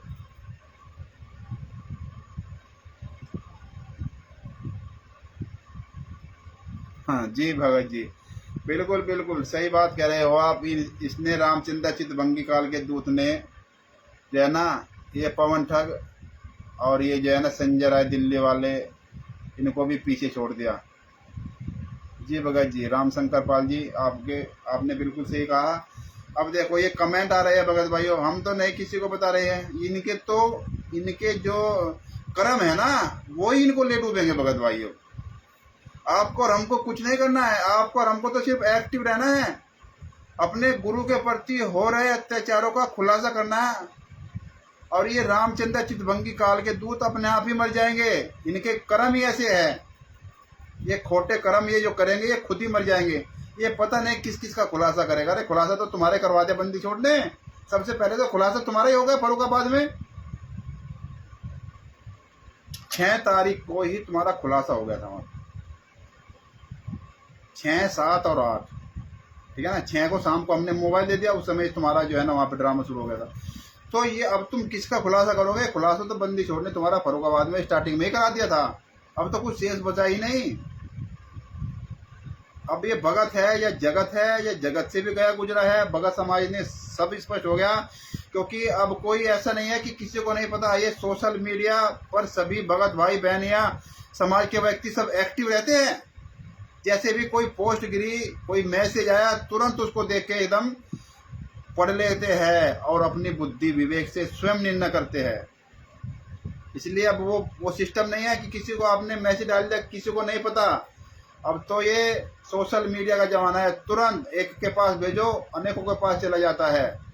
ये हम जो प्रमाण दिखा रहे हैं ये पता नहीं कितने हजारों के पास चले गया भगत भाइयों। तो दास यही आपसे कहना चाहता है कि ये रामचंद्र क्या नाम पवन ठग हो या संजय राय दिल्ली वाला हो, ये राष्ट्रीय समाज सेवा समिति हो, या अभी अभी ये नया ही काल का दूत रामचंद्र जो अपने आप को यादव कहता है, चितभंगी काल का दूत हो, इनका खुलासा ऐसे ही बंदी छोड़ कर आते रहेंगे। और समय रहते ही हो जाएगा भगत भाइयों, सोचते ही हो जाएगा। ये अपने आप ही मर जाएंगे। इनके कर्म ही ऐसे, खोटे कर्म करेंगे तो मरेंगे ही। तो यही भगत भाइयों, दास आज के लिए इतना ही, अपने शब्दों को यहीं विराम देगा। और आप सभी भगत भाइयों को साहेब जय हो बंदी छोड़ की। भगत भाइयों, दास से अगर कोई त्रुटि हो गई बोलते समय तो आपसे क्षमा प्रार्थी है, आपसे क्षमा मांगेगा। लेकिन ये जितने भी राष्ट्रीय समाज सेवा समिति के गुंडे हैं, ये पवन ठग हो या संजय बैरोपिया हो या ये रामचंद्र चितवंगी काल का दूत हो, इनसे कोई क्षमा प्रार्थी नहीं है। इनको तो समय आएगा तो इनको जूता भी मारेंगे। तो भगत भाइयों, अपने सतगुरुदेव जी की जय बोलते हैं और दास आपसे विदा लेता है। बंदी छोड़ पूर्ण सतगुरु संत रामपाल जी महाराज की जय हो। बंदी छोड़ पूर्ण सतगुरु संत रामपाल जी महाराज की जय हो। सत साहेब जय हो। बंदी छोड़ी। भगत भाइयों, दास का यूट्यूब चैनल है ट्रूथ विद प्रूफ, यानी ट्रूथ विद प्रूफ, ट्रूथ सच्चाई विद प्रूफ, यानी कि सच्चाई के साथ, सच्चाई के साथ यानी प्रूफ के साथ सच्चाई, प्रमाण के साथ सच्चाई। सबूत अगर आप दिखा रहे हो तो उसको तो कम उस सच्चाई को तो स्वीकार करो विद प्रूफ, प्रमाण के साथ सच्चाई। अगर आप प्रमाण दिखा रहे हो, आप सबूत दिखा रहे हो, आप सोशल मीडिया पर आपने पूरा प्रमाण खोल के धर दिया, तो भगत भाइयों उसको तो मानना ही पड़ेगा। प्रमाण, सच्चाई को प्रमाण की आवश्यकता नहीं पड़ती, वो एक कहावत है। ये बात सही भी है, लेकिन जमाना ऐसा होगा कि प्रमाण देखने के बाद भी नहीं मान रहा है। अरे देखो कमाल, तो आप प्रमाण देखने के बाद भी नहीं माना। सतगुरुदेव जी ने अपने जो है ना पूरी लाइव में पूरी दुनिया के सामने बोला कि राष्ट्रीय समाज सेवा समिति मेरी नहीं है, ये काले कमांडो मेरे नहीं है, मेरे को भी रोक रखा था, मैं चुप रहा इसलिए बच गया। ये लाइव है गुरुजी का वीडियो पूरी दुनिया के सामने, लेकिन कितने मानते हैं? तो ये प्रमाण भी देख के नहीं मान रहे भगत भाई। तो दास का यूट्यूब चैनल है ट्रूथ विद प्रूफ, इस पे भी आप जो है ना सर्च करके इसको देख सकते हो। सत साहेब। बंदी छोड़ सतगुरु संत रामपाल जी महाराज की जय हो। जय हो बंदी छोड़। सत साहेब।